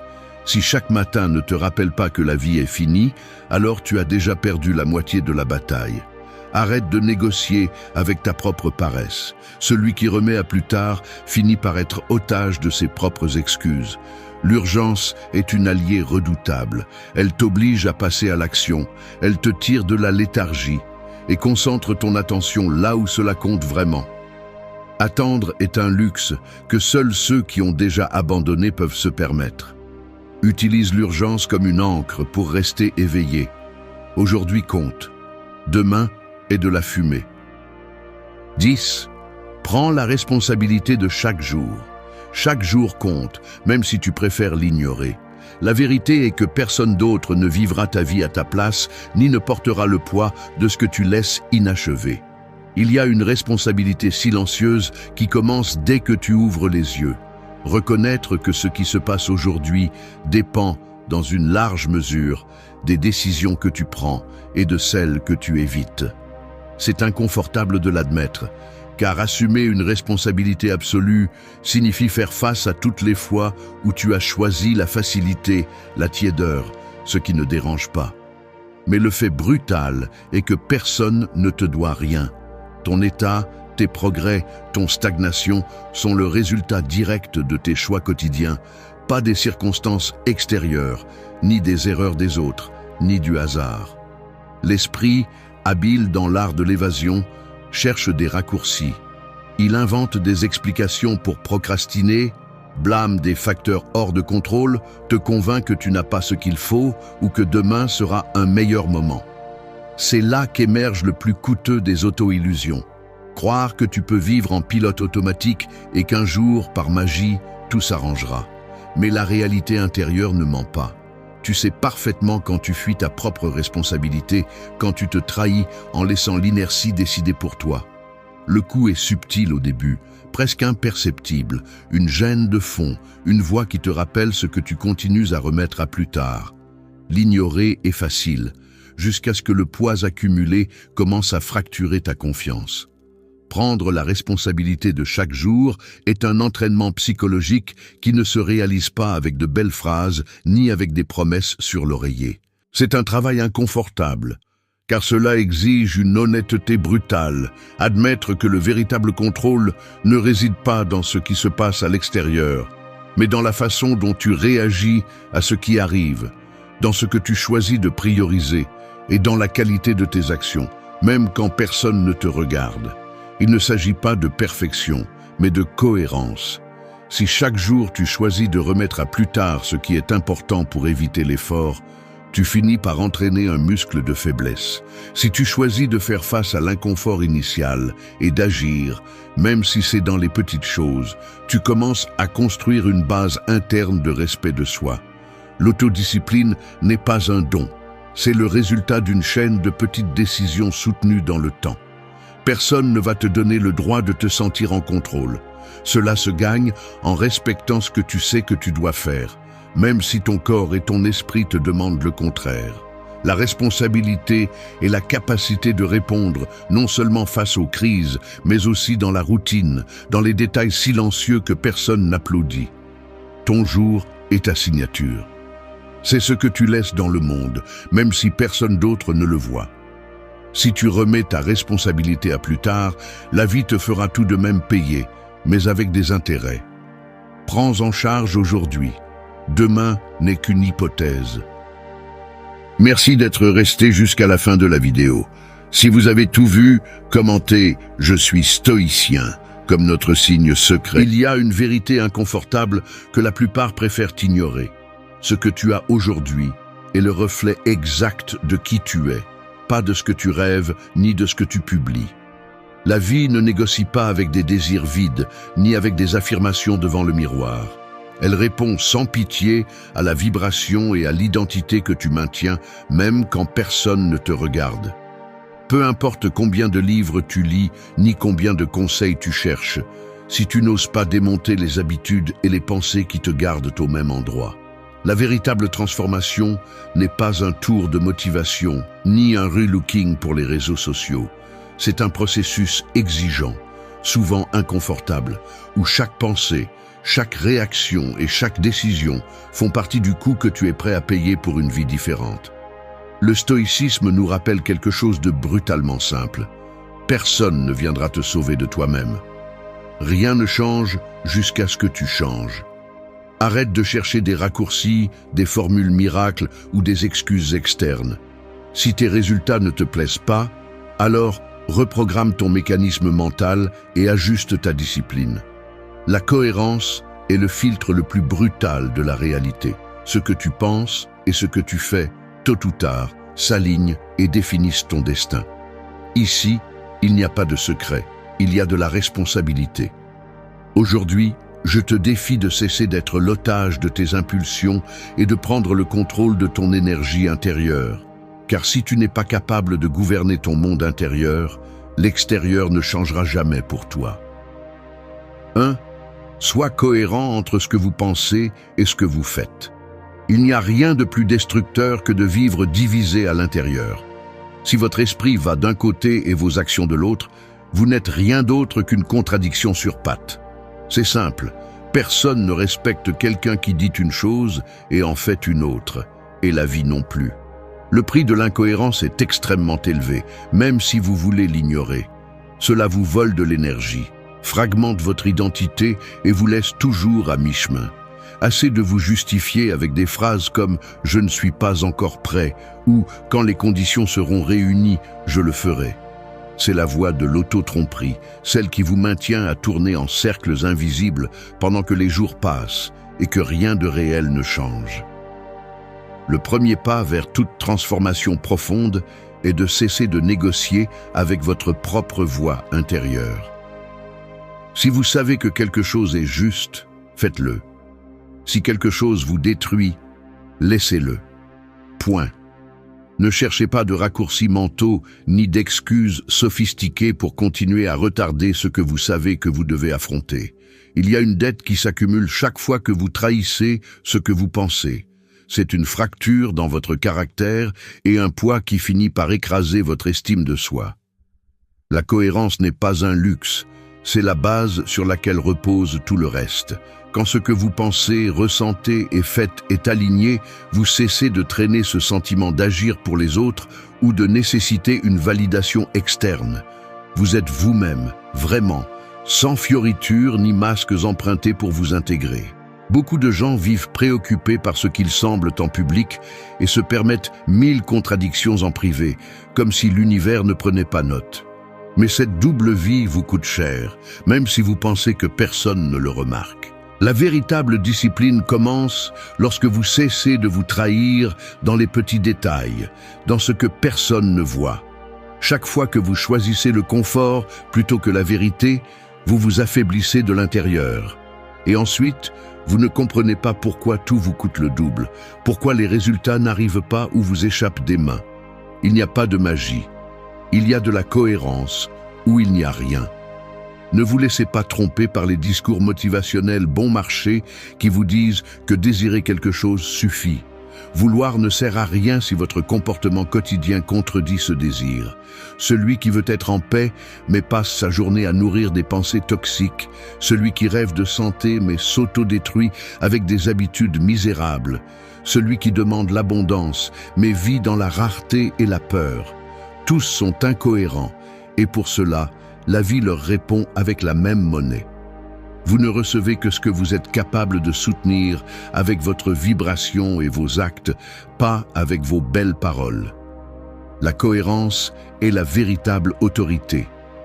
Personne ne peut vous acheter du respect, ni à vous-même ni aux autres, si vous n'êtes pas congruent.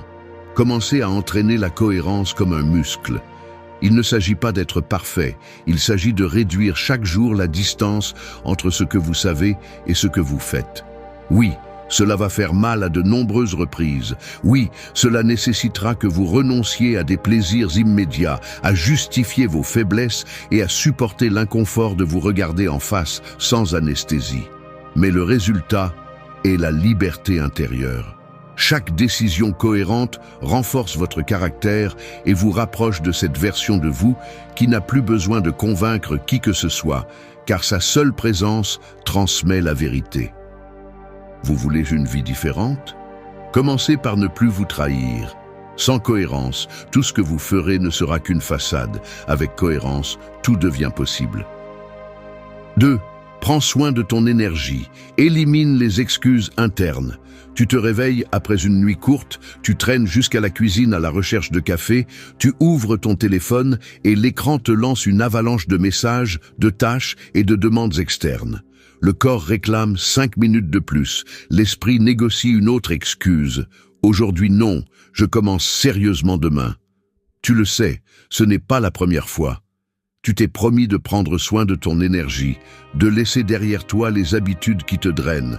Mais te voilà encore une fois, reportant, justifiant, te donnant la permission de rester comme ça. Cette scène, si commune et silencieuse, est la racine de tout épuisement.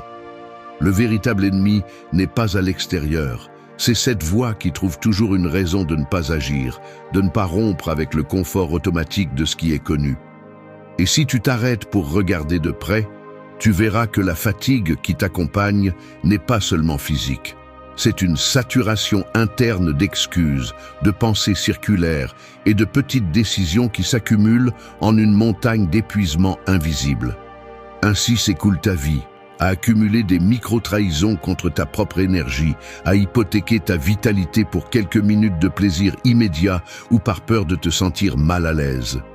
Prendre soin de son énergie n'est pas un conseil superficiel, c'est la base de toute transformation réelle. Tu ne peux pas aspirer à une vie puissante si tu continues à te saboter dans les choses les plus basiques. Sommeil, alimentation, repos mental, limites claires. Le corps est ton premier territoire de discipline. Si tu le maltraites, si tu le remplis de stimuli toxiques, si tu lui refuses l'essentiel, tout le reste s'effondre. Mais la racine de cette négligence se trouve presque toujours dans le dialogue interne. Ce murmure constant qui minimise les dégâts, qui te dit qu'il n'y a pas de problème pour une fois, que demain sera différent. Cette narration te piège dans un cercle sans fin, car chaque excuse répétée affaiblit ta volonté et t'habitue à négocier toujours vers le bas. Les véritables chaînes sont mentales. Si tu ne les brises pas, aucune nouvelle habitude ne tiendra plus d'une semaine. Le mécanisme est astucieux. Tu te convaincs que tu as besoin d'être motivé pour commencer, que la fatigue justifie tout abandon, que les autres ont plus de chance, plus de temps, moins d'obstacles. Mais la réalité est beaucoup plus simple et brutale. Ton énergie dépend de ce que tu tolères et de ce que tu choisis chaque jour, pas de ce que tu prévois ni de ce que tu rêves. La vie te répond selon tes standards, pas selon tes intentions. Si tu acceptes des excuses internes, c'est ce que tu multiplies dans tous les aspects. Relations médiocres, résultats médiocres, état d'âme médiocre. La qualité de ton énergie détermine la qualité de ta vie. C'est une loi interne que personne ne peut éviter. Jusqu'à quand vas-tu continuer à reporter le moment de te prendre au sérieux? La discipline n'est pas un acte héroïque. C'est la somme de décisions inconfortables, répétées encore et encore, jusqu'à ce que ton identité ne négocie plus avec la paresse ni avec l'autocompassion. Tu n'as pas besoin d'être parfait, mais tu dois être honnête.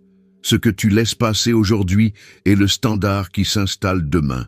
Le véritable soin de soi n'est pas de se donner des permissions, c'est de se demander ce qui est nécessaire pour soutenir la vie que tu dis vouloir.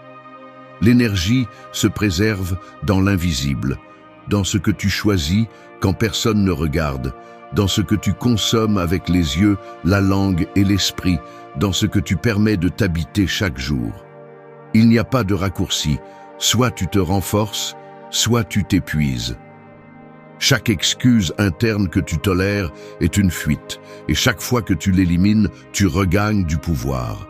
Choisis de cesser de négocier avec tes propres faiblesses. Arrête de demander à la vie de te donner ce que tu sabotages toi-même.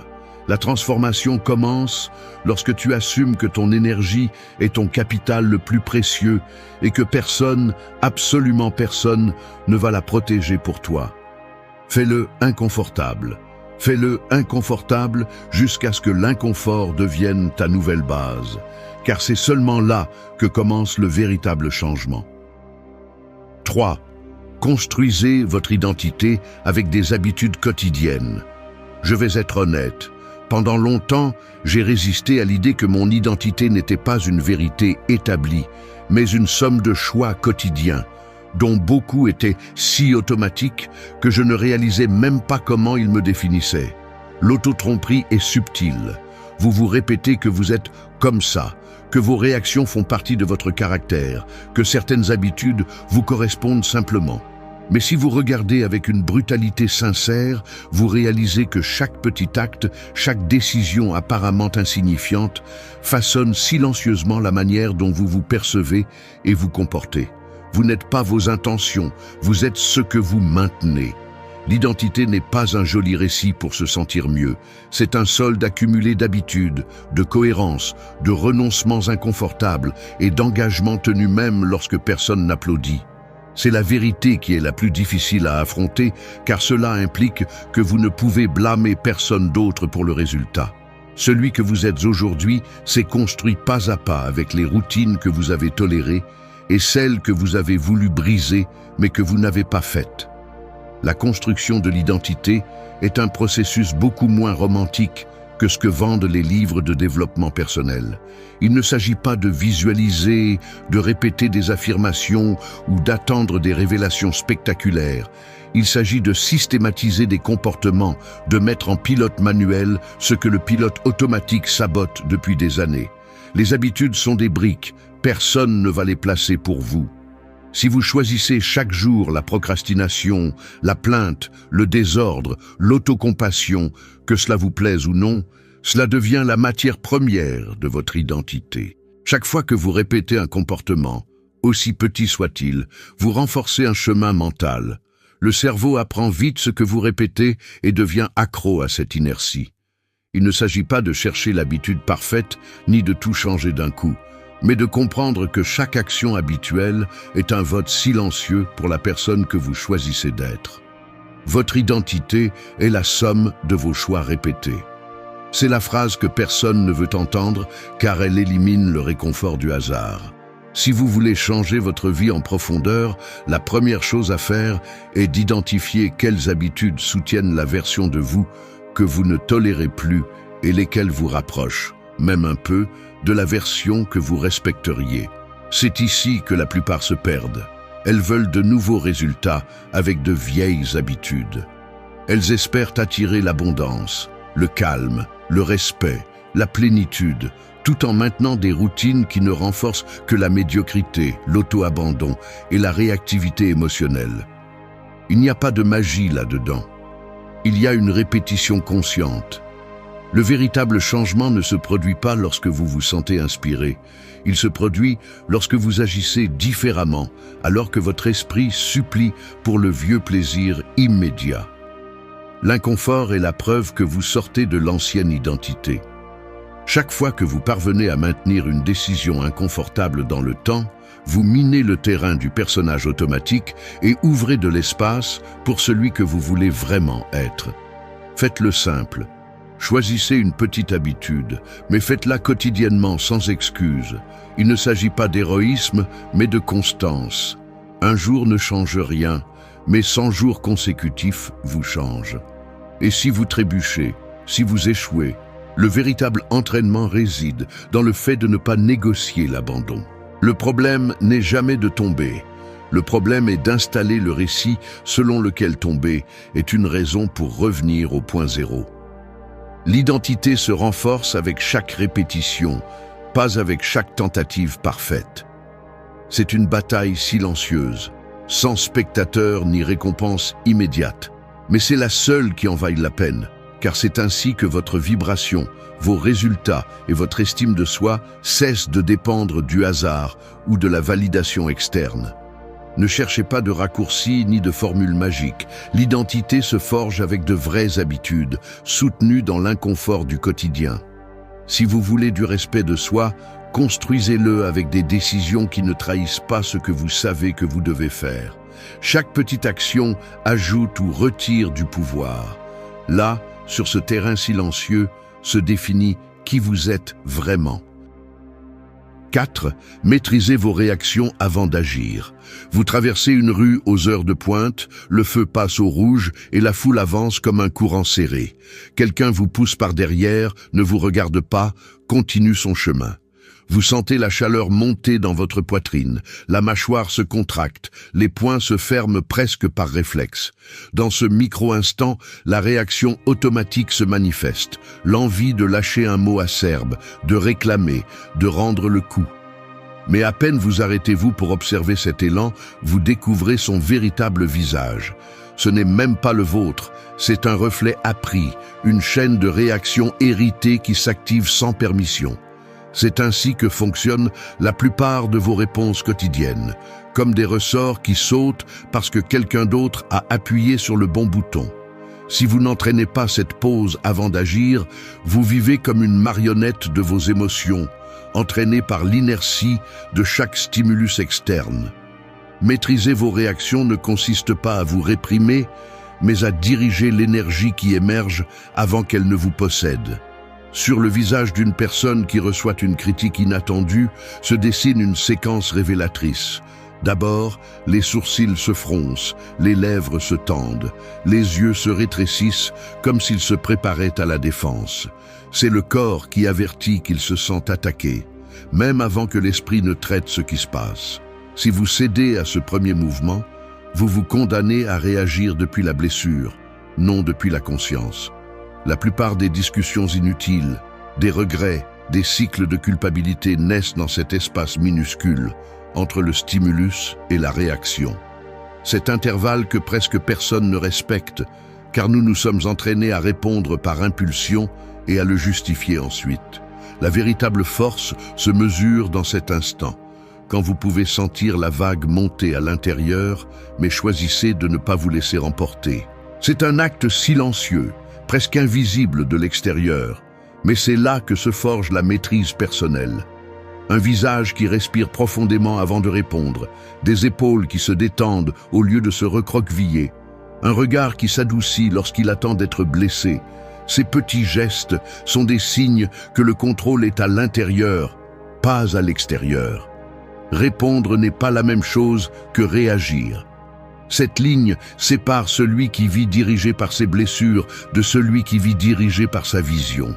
Il ne s'agit pas de devenir insensible ni d'engloutir tout. Il s'agit de choisir la qualité de votre réponse, de ne pas céder le contrôle de votre vie à quiconque ou à toute situation qui décide d'appuyer sur vos boutons. Chaque fois que vous freinez l'impulsion et vous donnez 2 secondes de plus pour observer ce qui émerge, vous reprenez autorité sur vous-même. Cet espace de pause est votre véritable liberté. Là, vous pouvez décider si votre réaction ajoute ou retire du pouvoir, si elle renforce l'identité que vous souhaitez construire ou vous ramène à la version automatique que vous avez tant de mal à laisser derrière vous. La maîtrise intérieure commence dans le microscopique. Ce n'est pas dans les grandes crises que se forme la maîtrise, mais dans la minutie. Dans la façon dont vous répondez à une critique, à un retard, à une mauvaise nouvelle, à l'erreur d'autrui ou à la vôtre. Tout votre caractère se sculpte dans ces instants anodins où vous avez l'option d'exploser ou de respirer. Si vous vous observez de l'extérieur, vous verrez que les gestes comptent plus que les intentions. Une bouche qui sourit au lieu de grogner, un dos qui se redresse au lieu de s'affaisser, une voix qui baisse le volume au lieu de s'enflammer. L'autocontrôle est un pouvoir silencieux. Ce que vous ne maîtrisez pas dans le petit déborde dans le grand. Entraînez la pause, faites-en votre refuge, car seul celui qui maîtrise ses réactions peut choisir son destin. Tout le reste n'est que bruit. 5. Renforce ton corps, respecte ta présence.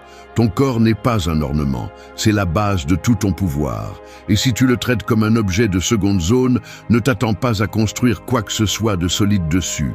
Il y a ceux qui parlent à tort et à travers de transformation personnelle, de spiritualité et d'énergie, mais qui continuent d'exiger d'un corps qu'ils ont maltraité, négligé ou ignoré pendant des années. Ça ne fonctionne pas comme ça.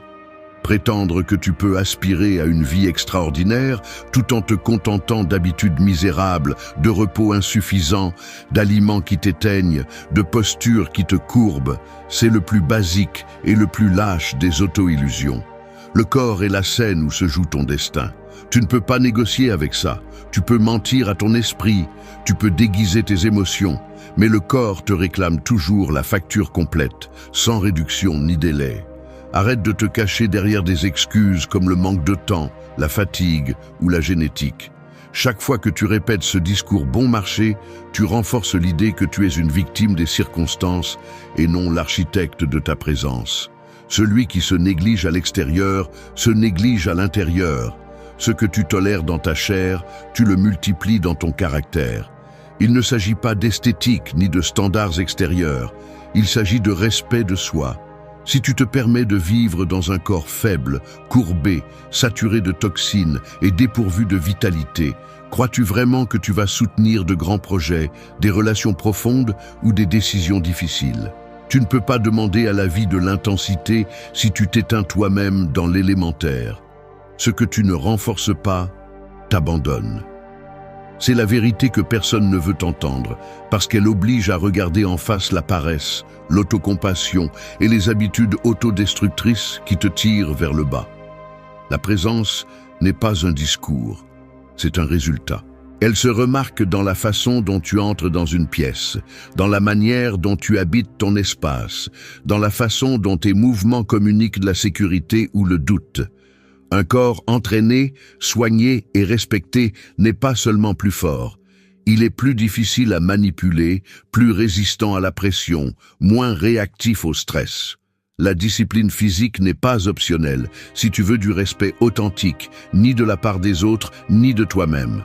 Tu veux de la clarté mentale, mais tu intoxiques ton organisme chaque jour. Tu veux du magnétisme, mais tu ne supportes même pas 5 minutes d'inconfort physique. Tu veux des résultats exceptionnels, mais tu te permets des routines médiocres qui te drainent d'énergie. Comme ça, il n'y a pas de miracle. Ne te laisse pas tromper en attendant de te sentir prêt pour commencer. Personne ne se sent motivé au départ parce que le corps est programmé pour rechercher le confortable et le connu. L'inconfort initial est le filtre qui élimine ceux qui ne parlent que de changement et distingue ceux qui le construisent vraiment. Chaque goutte de sueur, chaque minute de sommeil récupéré, chaque aliment qui nourrit au lieu de drainer est un investissement qui ne se perd pas. C'est la base qui soutient tout le reste. Aussi simple que cela, aussi brutal. Ne cherche pas à sauter l'étape inconfortable, car c'est là que se forge la véritable présence, celle qui ne peut pas être feinte ni achetée. La question est directe et ne souffre pas de détour. Combien de temps vas-tu encore justifier de vivre dans un corps que tu trahis chaque jour? La réponse, tu la vois déjà dans le miroir et dans ton énergie. Tu n'as pas besoin de plus de théorie, tu as besoin d'une action soutenue, d'un respect de base, d'une discipline quotidienne. Parce que si tu ne commences pas par ton corps, tout le reste n'est qu'un château de cartes attendant le premier souffle pour s'effondrer. Respecte ta présence ou cesse d'exiger de la vie ce que tu n'es pas prêt à soutenir toi-même. Sans corps fort, il n'y a pas d'identité forte. Sans présence, il n'y a pas d'autorité. C'est la racine. 6. Vis aujourd'hui comme la personne que tu veux être. La vérité la plus inconfortable est celle-ci. Personne ne devient la personne qu'il souhaite être en attendant qu'un jour, quelque chose change à l'extérieur. Tu continues à remettre ta propre vie à plus tard, parce que tu crois que tu as d'abord besoin de conditions idéales, de validation ou d'un signe magique. Mais ce que tu n'oses pas regarder en face, c'est qu'à chaque jour, tu choisis déjà qui tu es, à travers tes actions, tes réponses et les limites que tu tolères. L'avenir n'arrive pas par magie. Tu le construis ou tu le sabotes avec chaque décision que tu prends aujourd'hui. La différence entre la version de toi que tu admires et celle que tu es actuellement n'est pas une question de chance ni de talent. C'est la somme de micro-décisions inconfortables que tu laisses passer par peur de te sentir imposteur. Tu vis enfermé dans l'idée que tu dois d'abord avoir confiance, clarté ou résultat pour commencer à agir comme cette personne que tu imagines, Mais tu ne réalises pas que la confiance n'apparaît que lorsque tu te soutiens dans l'acte, pas dans la fantaisie. Si tu prends le temps d'analyser tes pensées lorsque tu fais face à un moment décisif, tu verras que l'esprit a tendance à lancer des arguments pour te protéger de l'inconfort. Je ne suis pas encore prêt. La prochaine fois, je ferai mieux. Ce n'est pas si grave si je cède aujourd'hui. C'est ce mécanisme qui te maintient petit, car intérieurement, tu es toujours identifié à ta version passée, celle qui survit, celle qui évite les erreurs, celle qui ne dérange personne. Changer ce récit interne est ce qu'il y a de plus difficile, car cela implique de renoncer au confort de ce que tu connais et de commencer à agir sans garantie, sans applaudissement, sans certitude. Mais c'est seulement ainsi que le cerveau apprend une autre possibilité. C'est seulement ainsi que l'ancienne identité commence à perdre de sa force. Tu n'as pas besoin d'avoir tout résolu pour commencer à vivre comme la personne que tu veux être. Tu dois oser supporter l'inconfort d'agir différemment, même si ta voix tremble, même si tu sens que tu ne corresponds pas encore. L'identité s'entraîne dans la pratique, pas dans la théorie. C'est la frontière que la plupart des gens ne franchissent jamais. Le plus grand piège est d'attendre de te sentir prêt intérieurement. Cette attente est infinie, car l'esprit est conçu pour te protéger de la douleur, et tout changement réel fait mal. Chaque fois que tu reportes une action alignée avec ta vision, tu renforces la croyance que tu n'es pas encore suffisant. Et ce cycle devient une habitude. Tu t'habitues à rêver grand et à agir petit, à beaucoup planifier et peu exécuter, à justifier ce qui te fait du mal.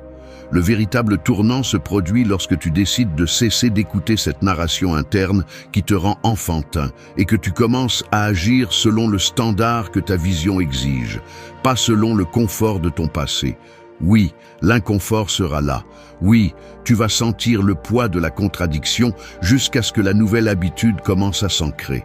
Mais chaque jour où tu choisis de vivre aujourd'hui comme la personne que tu veux être demain, même si c'est dans un seul détail, tu romps avec le mécanisme automatique qui te maintient le même. Tu n'as pas besoin d'un cadre parfait pour commencer à incarner ta nouvelle identité. Tu as besoin de courage pour supporter l'inconfort de te sentir hors de place et pourtant agir. Le respect de soi ne se construit pas en regardant des vidéos motivationnelles ni en attendant le moment adéquat. Il se construit dans les minutes où tu choisis de répondre avec la dignité, la discipline ou l'honnêteté de cette version future, même si à l'intérieur, tout tremble. Fais-le comme si tu étais déjà cette personne. C'est là que commence le véritable changement. Il n'y a pas de raccourci. Si aujourd'hui tu te comportes comme celui que tu veux être, même si c'est inconfortable et silencieux, la réalité commence à s'ajuster à cette fréquence. Le reste n'est qu'attente stérile, auto-tromperie et temps perdu. 7. Abat les croyances qui te limitent.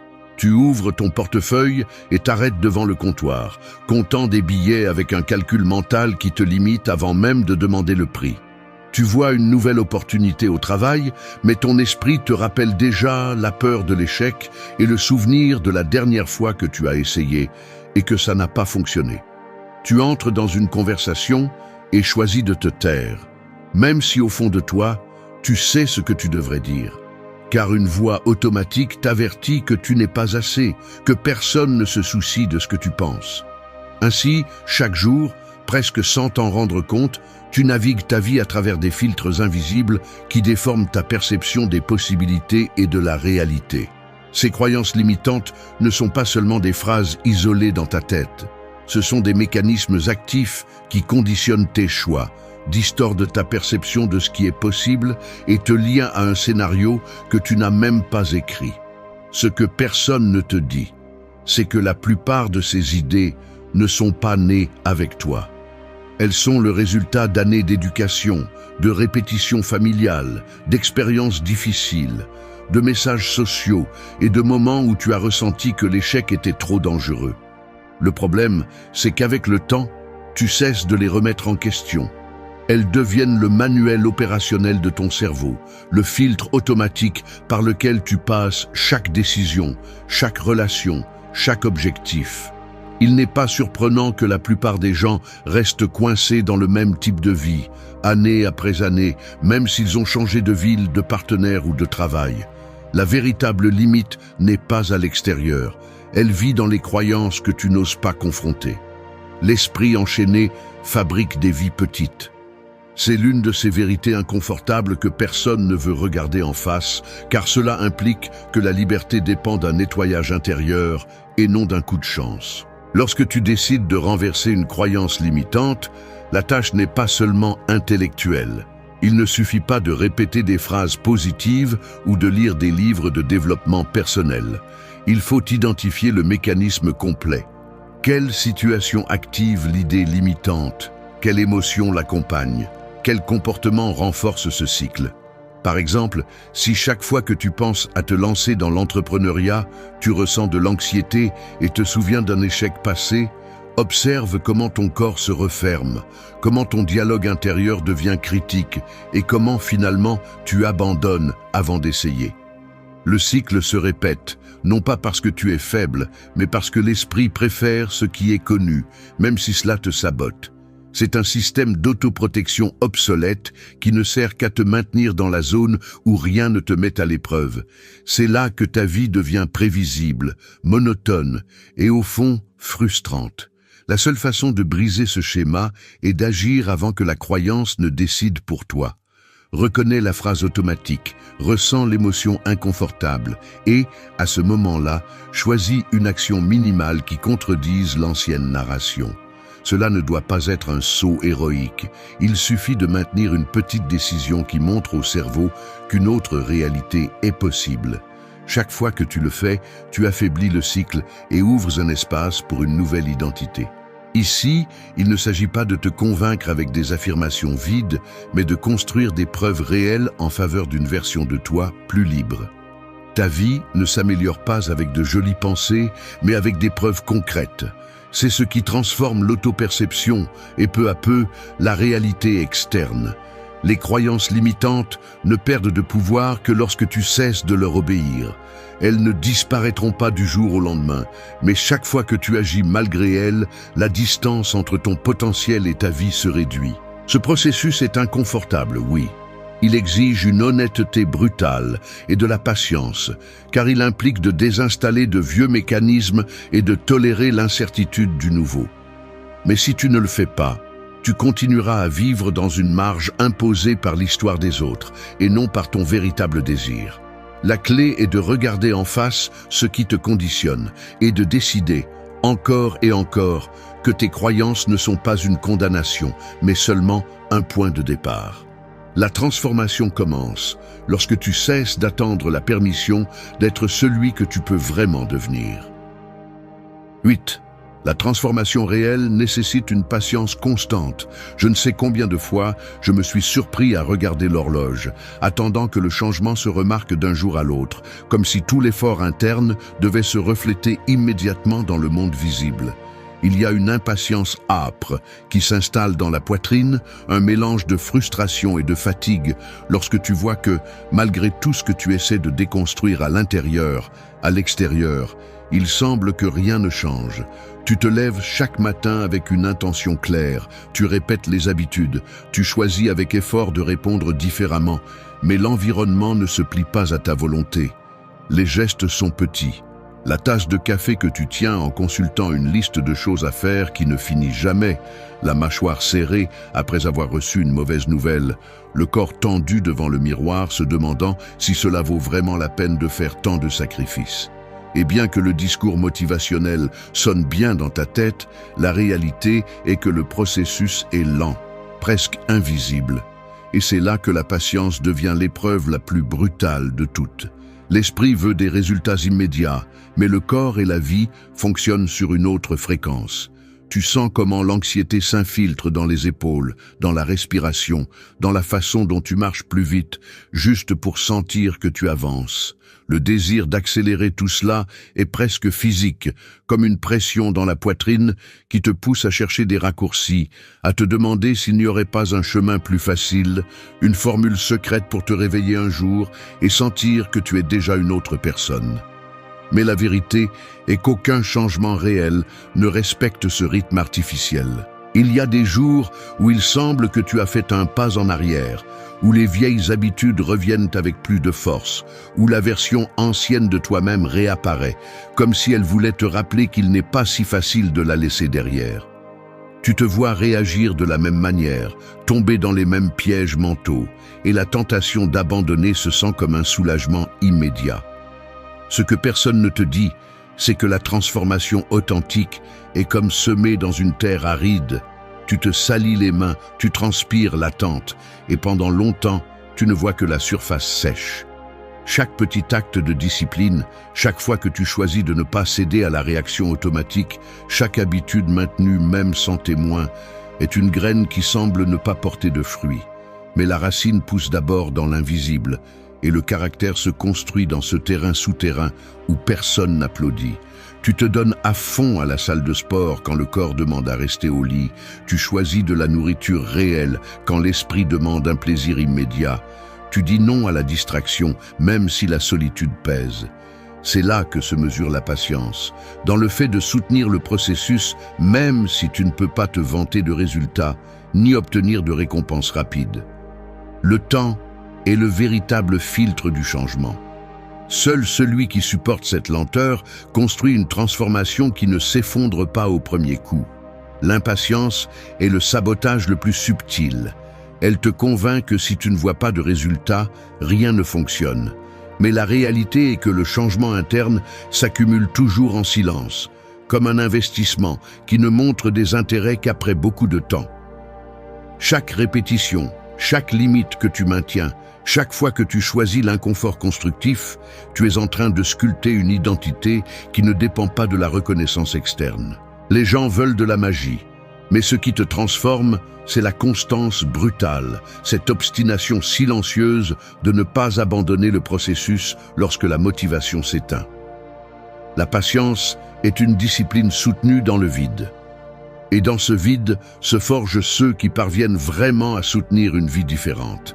Tu n'as à prouver quoi que ce soit à personne, même pas à toi-même, à chaque étape. La seule chose que le processus te demande, c'est de supporter l'inconfort, d'avancer lentement, de ne pas voir de résultats immédiats, de faire confiance au fait que ce que tu sèmes aujourd'hui sera ta récolte inévitable demain.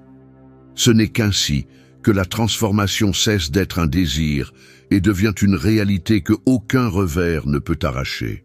Patience constante, c'est la clé qui ouvre toutes les portes qui en valent la peine. Merci d'être resté jusqu'à la fin de la vidéo. Si vous avez tout vu, commentez « Je suis stoïcien » comme notre signe secret.